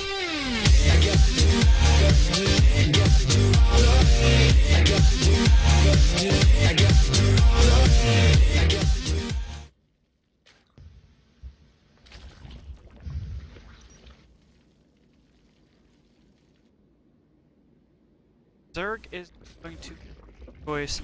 It's interesting because he went Terran versus Terran. Last time a Terran opponent was there, so maybe he's comfortable with every race and doesn't feel like choosing a race in a certain matchup gives him an advantage. Maybe he's just, you know, mixing it up for his sake. Yeah, I mean, I would like to hope. I'd hope that that's what he's doing, and he's not trying to take advantage of our enemy team, our enemy heroes. But what is it? Oh, some lag going down. Is it me? It's me? What? All right. Is it? It's me? Yeah, it's you. Okay, I'm just. Oh, I was gonna drop out, but okay, if that happens again, I'll just drop out.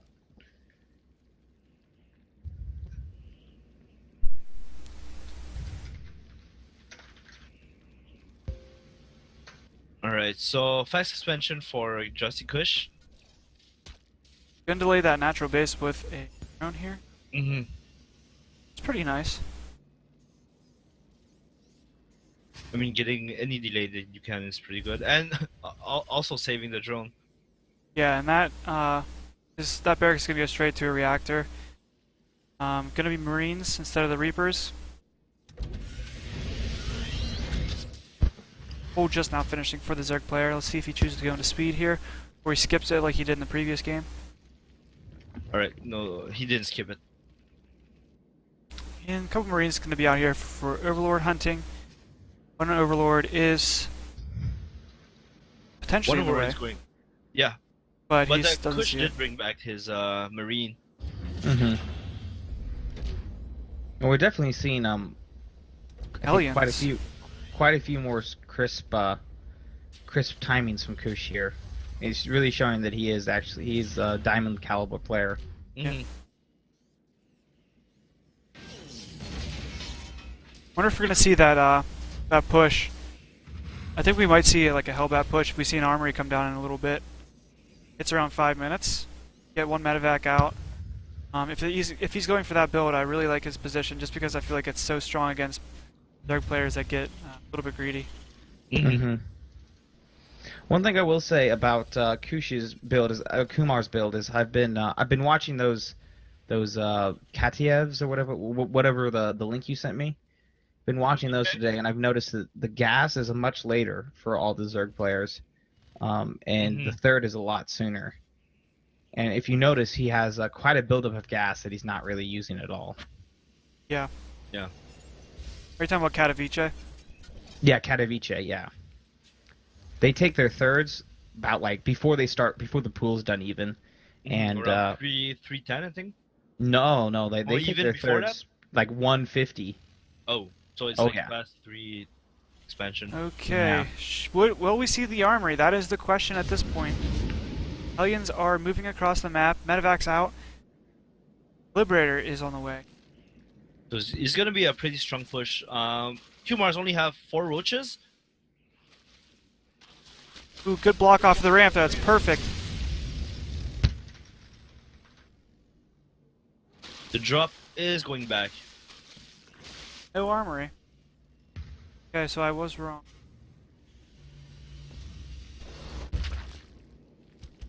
Upgrades on the way. That's significantly in favor of the Zerg player. Workers only 5 ahead, but I have a feeling he's going to drone up quite a bit here. Once his third base is done.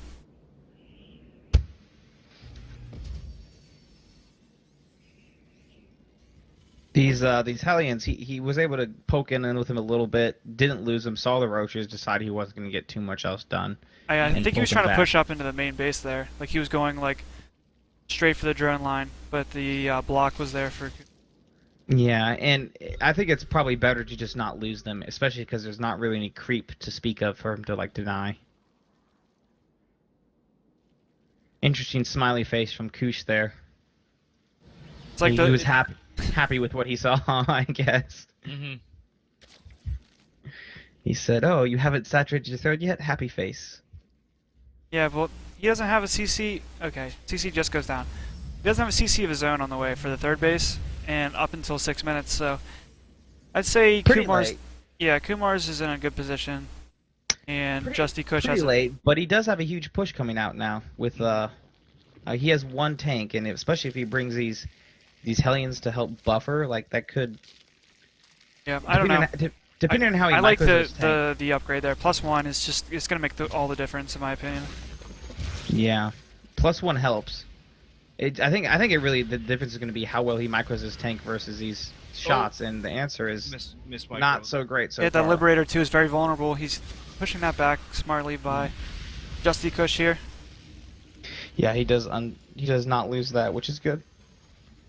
And a Sport or a Spine. It's gonna aid in this defense too. And the push is gonna come right up here without the help of the tank or the Liberator. That's not going to work. He definitely needs the splash damage from the tank raining down on this. No units in production. Looks like he's gonna have a major supply block here for the Zerg player, but he He's going to lose that tank. yeah, he gets the tank kill there. That's pretty good by him. He is taking some damage there with that Liberator. He steps in there to get a crisp bylock, but he also takes shots as well. Yeah. More and more I'm favoring Kumar's position here. He got that third base up. It was a little bit late, but it was a lot faster than his opponent's third base. Got it saturated, held off the push that came out because of the base was slightly delayed. And looks like he's setting up his macro exactly the way he wants, getting +1/+1 for melee. Yeah, getting an extra Spine Crawler here for defense. The one thing I don't see him doing at all, which I'd really like to see, is some creep spread go down.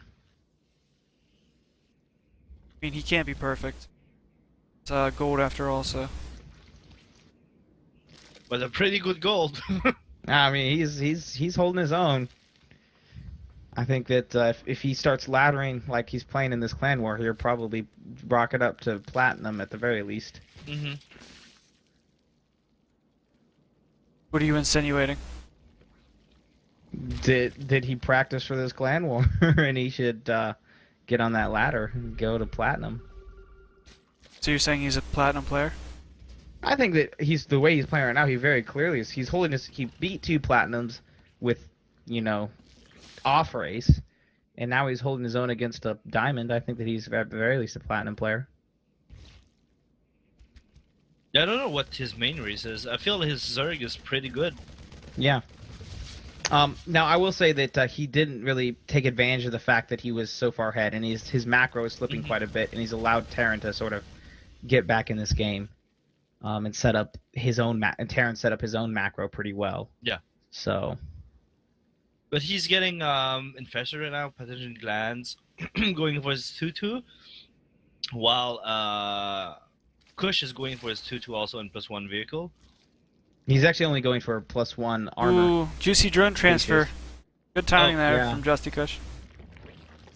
Yeah, just got to micro those guys a little bit, just a little. He will get bit. trapped, or he can go the other side. Move them just a little. He didn't move them. All right. He still got quite a few drone kills though. If those were on hold position too, he would have been like, "Oh, Merry Christmas." Yeah. On the unit loss, I only see 3 drones. Yeah. When I say quite a bit, I actually looked at the unit loss and said, "Oh, actually, only 3." So that could have been so much worse for Kumars. I don't know. Terran's looking very strong at this point. He has 157 supply to 144. A lot of that supply is in drones here for the Zerg player. Yeah, he's got 3 tanks, which is pretty good number to push out with. Yeah, and I do feel the timing is pretty perfect. His combat shell is gonna be finished. Yeah. Beam's finished. Concussion shell's finished. +2's almost done. Yeah, it's gonna be a really strong timing push. Three liberators to help zone out the army with 3 tanks to help shell them from a distance. And he does have the better position. Their current supplies are going down. Yeah, he really needs to be careful with these with this medevac though. He can't go down for free. But it doesn't matter. His army is just gonna steamroll. And that was just the 4th. Oh wow, and those infestors just get picked off as soon as they get there. So I will say that Kumar's definitely put up a great fight, and I think he was ahead in the early game, and his macro just didn't quite keep up with Kush's. Kush is very clearly showing some strong macro. Yeah. Strong diamond macro. All right. Justy Kush takes the win for EchOs, bringing the clan war back 3-2. There we go. We'll see if he can go on a reverse all kill tear. Kind of. Kind of. It's gonna be hard for all of our players moving forward because we have 2 platinums playing diamond. Mhm. Hey man, this is StarCraft. Borders mean nothing, as we just saw. All right, so our next player is going to be Bushido. Oshito! So he needs to get on.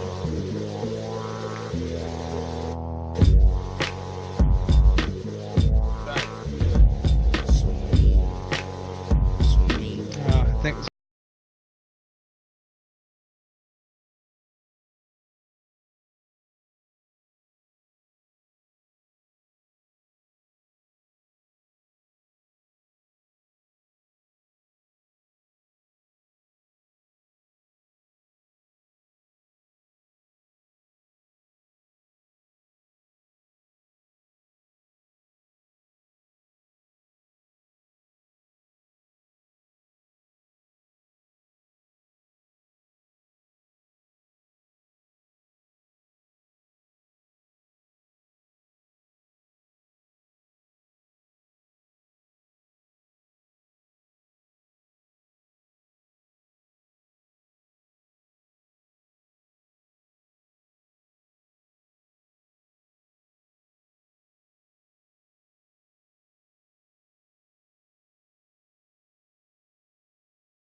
Ooh, so it was a slightly delayed Tempest or Carrier. We'll have to see.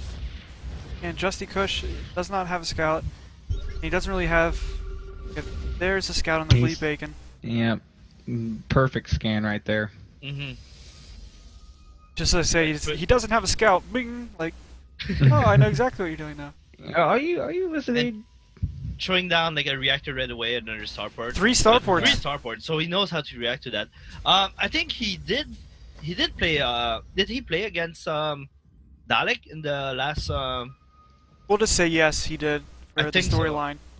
For the storyline. All right, Dalek's guys, ruining Bushido's chances right we gotta now. hype this game up. This is Bushido's like Bigfoot appearance, like once in a lifetime.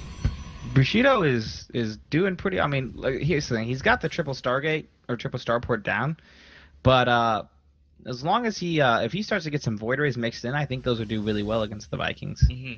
One Tempest is going to rallying to the main base. Justy Kush will have Vikings ready for that. Mm-hmm. True. I don't know. He's gonna have. I think Bushido's gonna have to like work his magic here.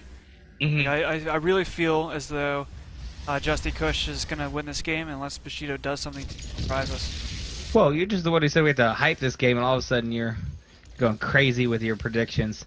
Although I will say attacking the supply depot is not necessarily in his favor. Yeah. No, you And gotta I'm say the supply depot could potentially go down if it burns down. That'll severely supply block the Terran player here.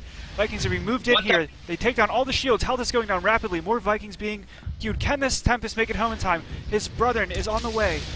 Dun-dun. One Tempest is gonna be focus One fired down. Tempest is gonna go down. The other one's gonna get targeted by 4. But one Viking goes down. Even trade, we'll let the viewers decide. Will another like- Tempest go down? The show's down. Tempest is down. Now.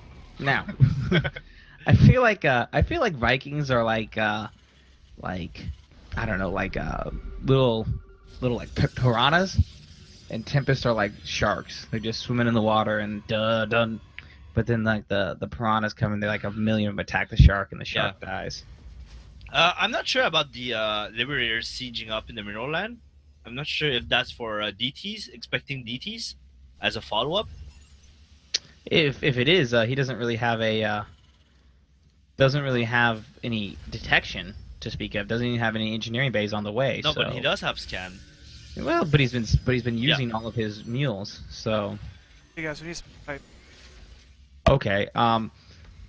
Looks like Tempest are still being made out of one Stargate. Another one is finishing. No more Vikings on the 2. way. Justy No Kush more might Vikings. be feeling carefree about this. He's like, oh, I killed your Tempest. No, I don't gotta. We're Vikings. I don't need Vikings. And all the while, Shido is being stubborn. He's only producing 1 unit, and that 1 unit is Tempest. And it's gonna have +2 air weapons, whereas these Vikings will have no upgrades whatsoever. But Justy Kush is pushing right now with a pretty sizable army. He's scanning to make sure what God.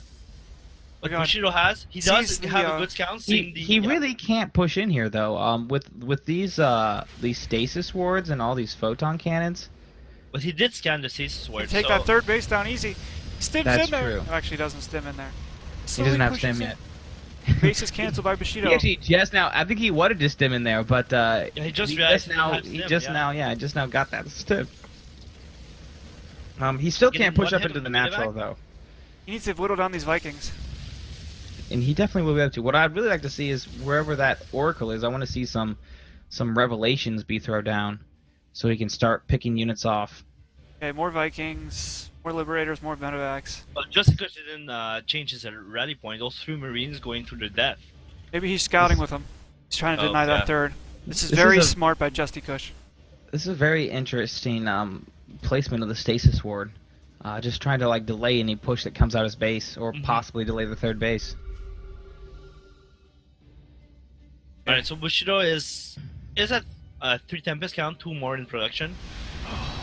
Those They're gonna Marines were in finish. position to stop that third from going down, and then he moved him just slightly, and the probe sneaked right on by.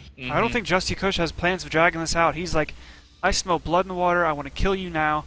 My army is so much superior. So, And Stim's going to be finished soon. He is actually going carriers now, as opposed to Tempest. So those will be much better against Marines. but they won't help. This push is moving out. Carriers need that time to build interceptors. They are very slow units, so if he doesn't scout this push, which he doesn't, this could be game over for Bushido. And I like that he did sacrifice 3 Marines to push all Bushido's army to the natural, and he will drop the main.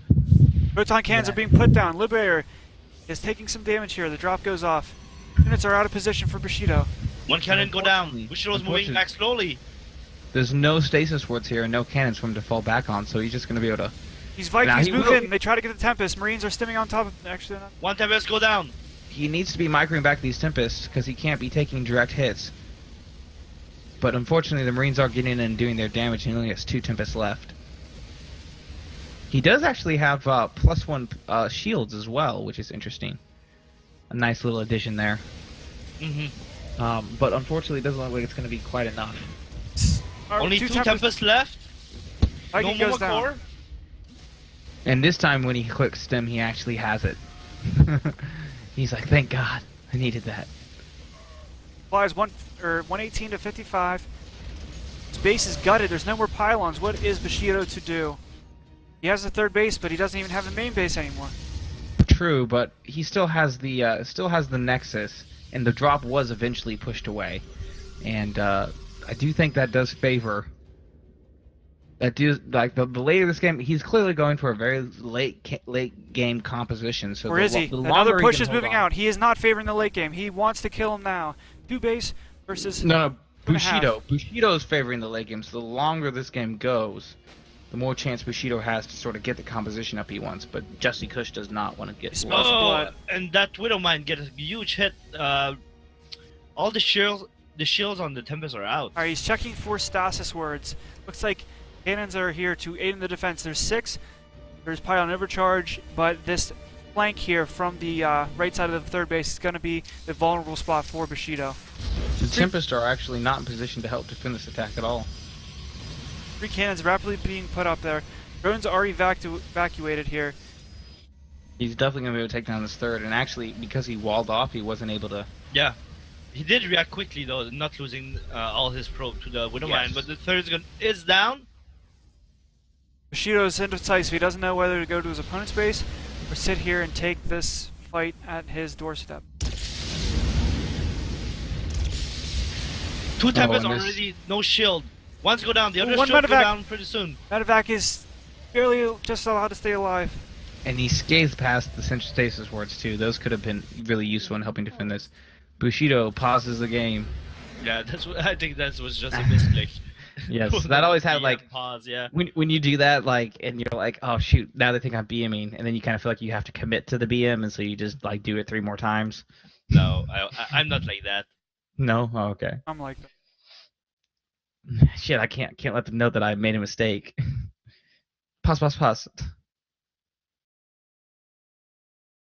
All right, well that was a really interesting build from Bushido. That unfortunately, Jesse Kush seemed like he wasn't at a loss for how to deal with it. He just dropped down plenty of starports and pushed out, Vikings 4 at a time until he had about 8, and then just went up with the ground army and finished our clan leader, our beloved clan leader off.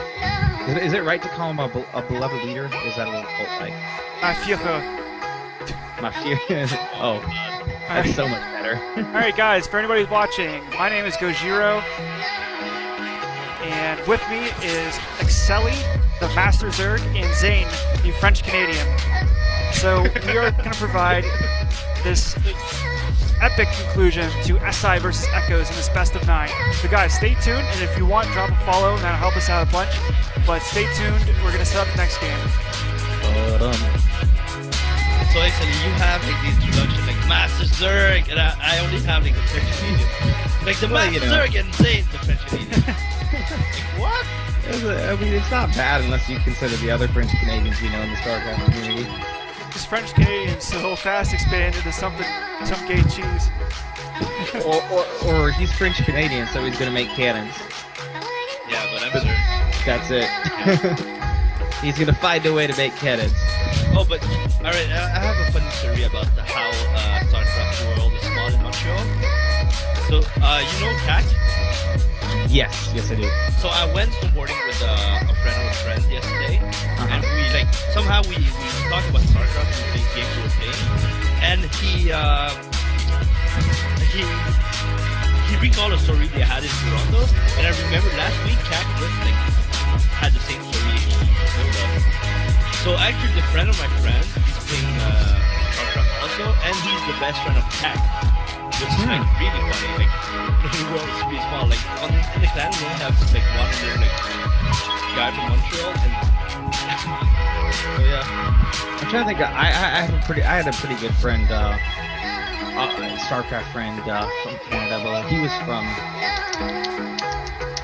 I don't know. I don't think he was from Montreal. He played at Waterloo. He went to school at Waterloo. I don't know exactly where that is. Waterloo? Yeah. It's either I think it's in Ontario. Yeah, that's right. That's what it was, Ontario. But he was a Grandmaster Zerg player, and he's from Ontario. That's only tangentially related. I just was like, oh, I know a Canadian person too. Let me just throw that out there. Yeah. Then actually, that's what I did, and like the other guy's like, oh shit, like did he join like just join the clan? Is he like what's his name? He said Kak, and I'm like, oh, are you kidding me? What? Yeah. And then he said, can I join the clan? And he said, no. We've got just about enough French Canadians in our clan. We don't need any more. He might join. Who's that? I don't know his nickname yet. It's Combat X.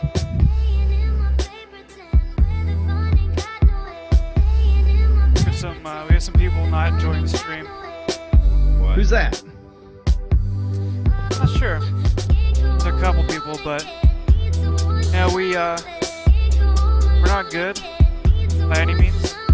We try, so if you guys want to just provide some constructive feedback or some suggestions, that will obviously help us out.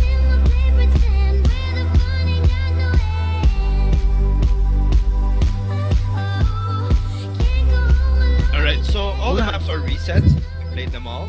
So now all the map pool is available. It was Kata's pick and choose orbital. We're not good guys, but we try. Come on guys, stop being mean, we try.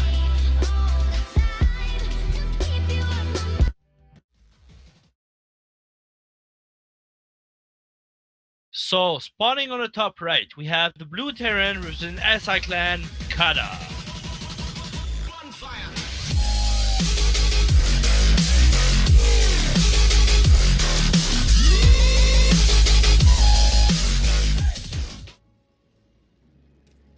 And spawning on the bottom left, representing EchOs, it's our Terran on Fire, Dusty Kush.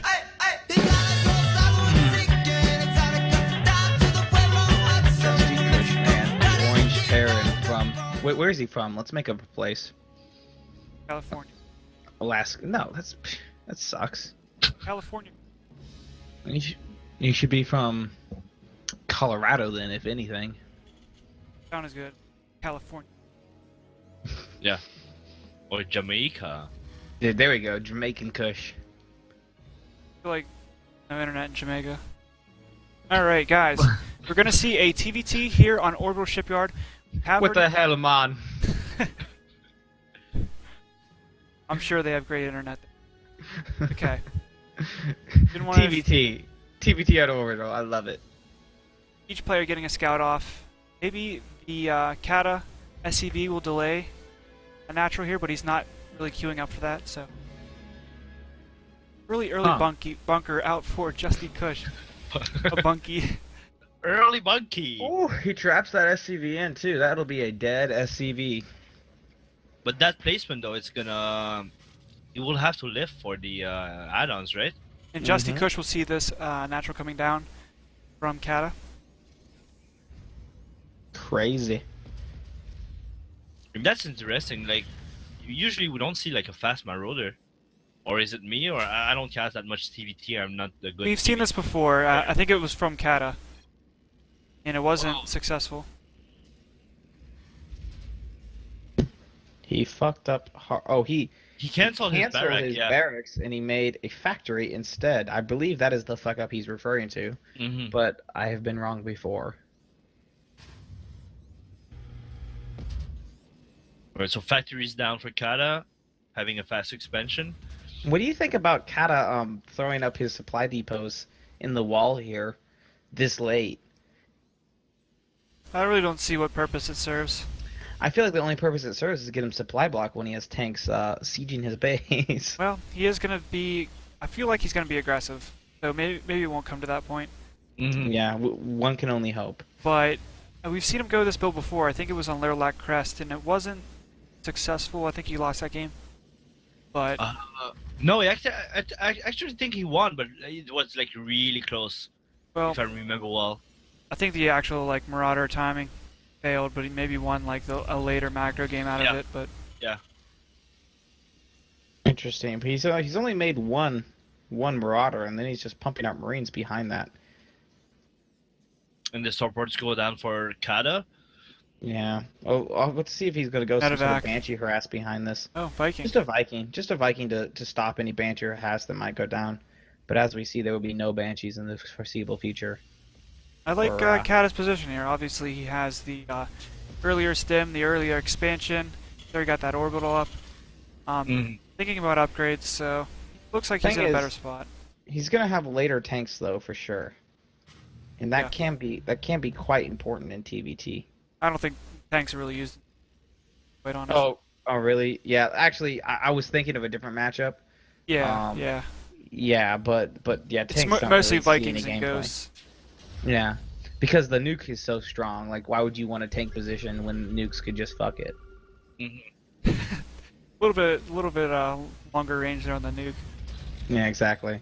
And more damage too. You know, if you're gonna go for area, like I think tanks were used until Terrence decided if we're gonna go for area of effect damage, why not just go for like more area of effect? Yeah. So, one player is going to have a better tank count. One player is going to have the earlier stim, We'll have to see who it favors. and we do see a push out here. So, They're both gonna sort of arrive in the same place though, if this game goes on. Yeah. Ghosts is what I'm talking about, obviously. the Widowmine though, in a good spot. Doesn't get any hits off yet though. I feel like Kata can try to use positioning here. Maybe drop in the natural base, or the other side of the main. I don't Kush like does have the Viking zoning out the drops into the natural. The Vikings only covered a very small part of it though. Mhm. Hey, throw on the nameplate for our fearless leader. A few. Mein Führer. So Okay. what's the SCV counts? Kata is quite ahead with 42 SCVs against 29. Crazy. So Kata's dropping. Oh, and going to yeah, the nice line. drop here in the back. Nice drop. It's gonna. Kush is completely- not reacting. He needs to be picking up his tank and moving it closer to defend the drop. Good damage there for Kata. Only losing a couple Marines. Yeah, 247 SCVs, so that's a pretty good trade. Yeah, I would say it was definitely worth it. And he was already ahead in SCVs. Mm-hmm. Now he's quite a bit ahead. Yeah, 25 to 46. I think Kush has too much gas right now and not enough mineral income. Plus one finishing for about the same time for each player.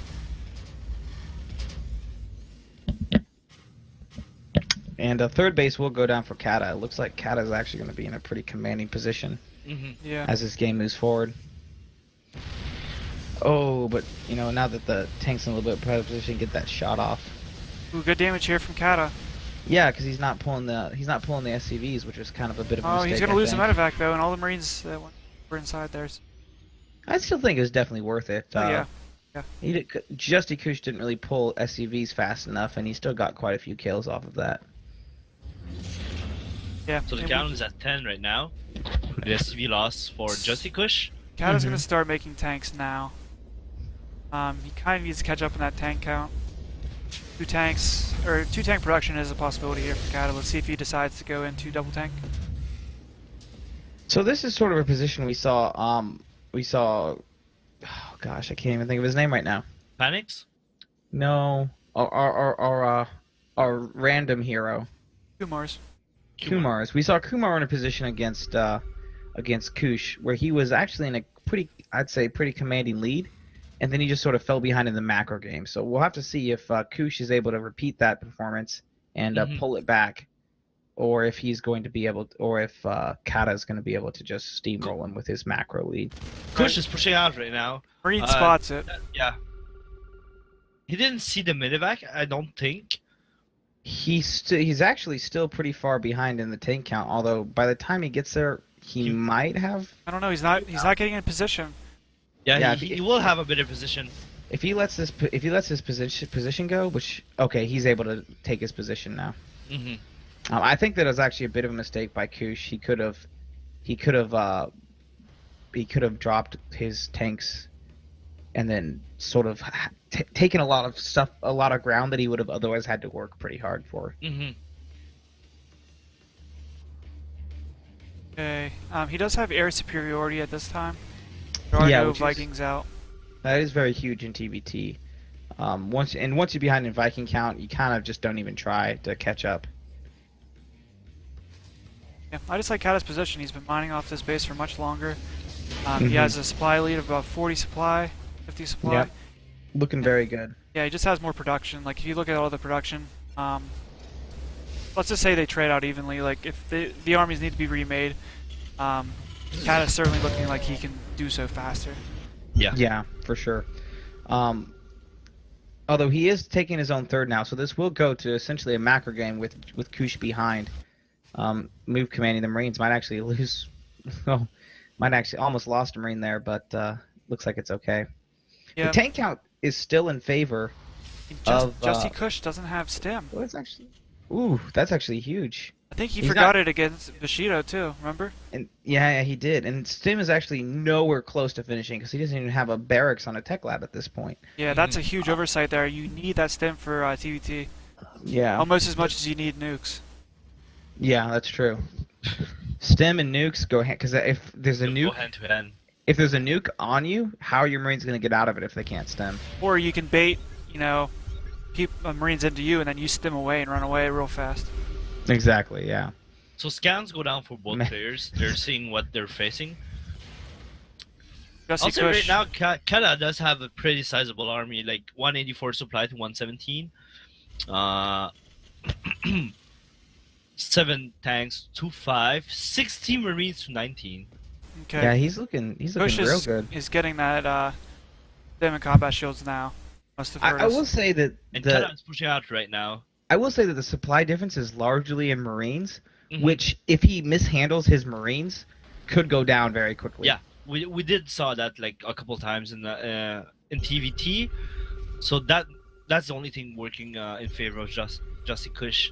Yeah, just because the players did choose to opt for that like lesser done build where they make a lot of tanks I don't know. instead of the Marines. Kata has more tanks now.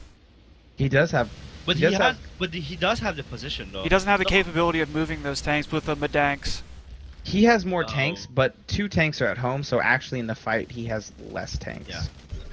Yeah. Some people call them Tankovacs, but I You call believe him Artosa started Medanks. Yeah, Okay. they're trying to implement that, but I do like mutts, but the what medanks? Medanks. I'm not sure. I like mid tanks more. Is that Yeah. like Medank memes? Yeah, Medank. Yeah. 146 supply to 200. Someone needs to make some Medank memes and show me them. Q2 is going to be done slightly faster for Justy Kush, at least the attack will be. But still thing- not having stim at this point. Like if you But Justy Kush, all his mid tanks are in the air. He does need to land them. his Medanks. Yeah, he does. That's actually one thing that it seems like Kush has going for him that Kata hasn't quite figured out is the Medank. The Medank, I don't know how you want to call it. The Medank discipline. The discipline of the Medank. I don't know. He's been basically walking his tanks and sieging Yeah. them up, which is suboptimal. And I think in the last game, like last turn where we saw from Kata, that was like his downfall also, that he wasn't moving his sieging. He was unsieging like in huts and sieging them again. I don't know. He's given his opponent time to mass units because he's maxed out. He can't produce anything more. Oh, Yeah, once that's them true. go in from Kata. Kills Vikings, but really he can't take those tank shots. No, he definitely can't. And this is exactly what we saw the last game. Is that the early lead has, I don't want to say he's been squandered, but it's definitely marginalized at this point. Yeah. Yeah, definitely. But we do have +2 vehicle weapons, just because too. So those tanks are going to be ultra deadly if Yeah. that upgrade finishes. Those mini tanks. And he Those medex. is taking a fourth pretty fast behind this, so he's gonna have. Oh, his- and he will kill all the tanks. Oh no, that's so terrible. His tanks are so exposed. That was a terrible engagement. Yeah, you for see the Kata. supplies almost leveling out here. Yeah. Or Potentially a favorite- great engagement for Kush, I guess. Not Yeah. really a terrible engagement for Kata. What if you thought? What if you think if you put his meta tanks or medanks up here on that little cliff? Yeah, I don't That think. would have been. I don't that think would've Justy been great. or Kata would have had vision even. No, he definitely wouldn't have because his medevac. He only has 3 medevacs, 2 Vikings, and those are trailing far behind. But Kata although- does have a sizable bank. He Ooh, does have, reinforcements are being picked off here. Yeah, the reinforcement pickoff is great here, and this actually might, like, That pulls him back. Yeah, he's pulling back instead of killing the base and letting another him tank. get him. He needed that tank desperately. He's really low on supply at only 130.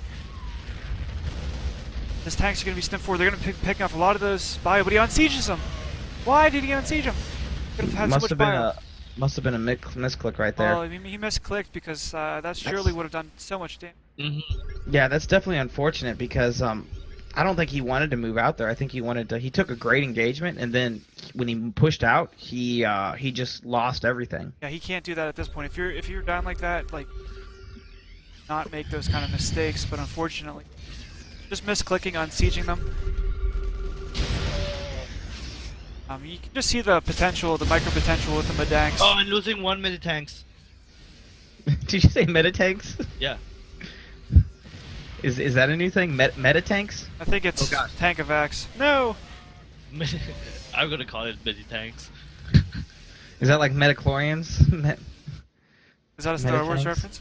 It is a Star Wars reference, but it's like the bad part of Star Wars, not like necessarily the good part of Star Wars. For the Phantom Menace. Yes. All right, so we see a big push coming. All the Marines of Kata are pretty low health, so one shot from Oh no. those mini tanks gonna Ooh, get a Liberator gets huge picked kill. off. Ooh, beautiful Oh, that's it. engagement That again. bio is really stemmed. Liberators are being sieged up here, but they're not going to really have too much of an effect on this. They are Yeah. in the liberation zone. I will say one thing that Justicush, when he's watching his army, he gets much better engagements. Mm-hmm. Oh, but he doesn't want to be But- moving in here. That this Ooh, is good. not. It's actually good positioning. They are sieged up. That's what I was gonna say. Liberators get some good shots off. Tanks are going to have to be unsieged here. He's actually not gonna. He's not gonna unsiege them and lose them both. I think that Kush didn't necessarily want to engage in there because he's on such low econ. Replenishing those tanks are gonna be much harder for him than they are for Kata.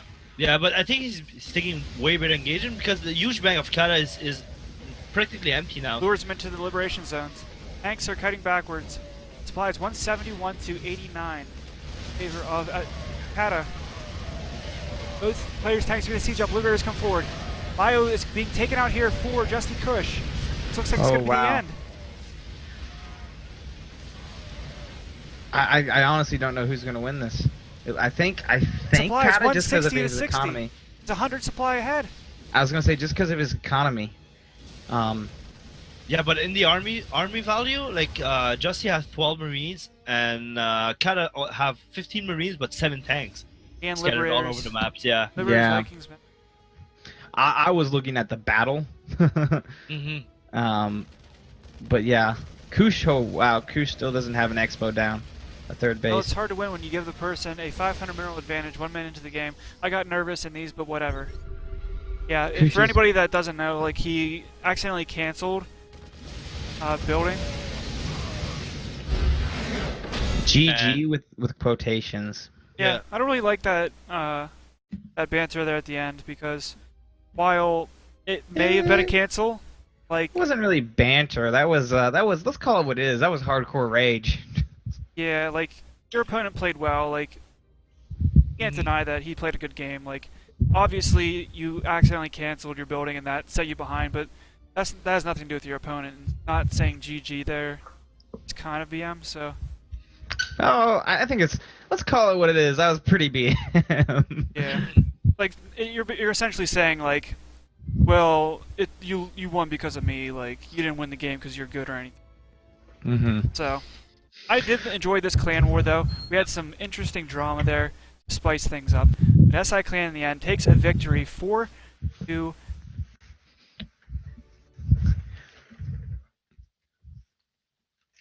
Or 5-3. So I'd say the all-star of this game would go to Kumar's because he basically took out gold, platinum, and held his own against diamond. Yeah, and I mean, Jessica did had a pretty good run, taking out two platinums. But yeah, I mean, it's hard to go all kill, like, be consistent on shooting without doing any mistakes. And I guess he had like the all the weight on his shoulder about not losing since he's the ace. He is the ace, so that's pretty hard. But yeah, pretty nice game work from both clans.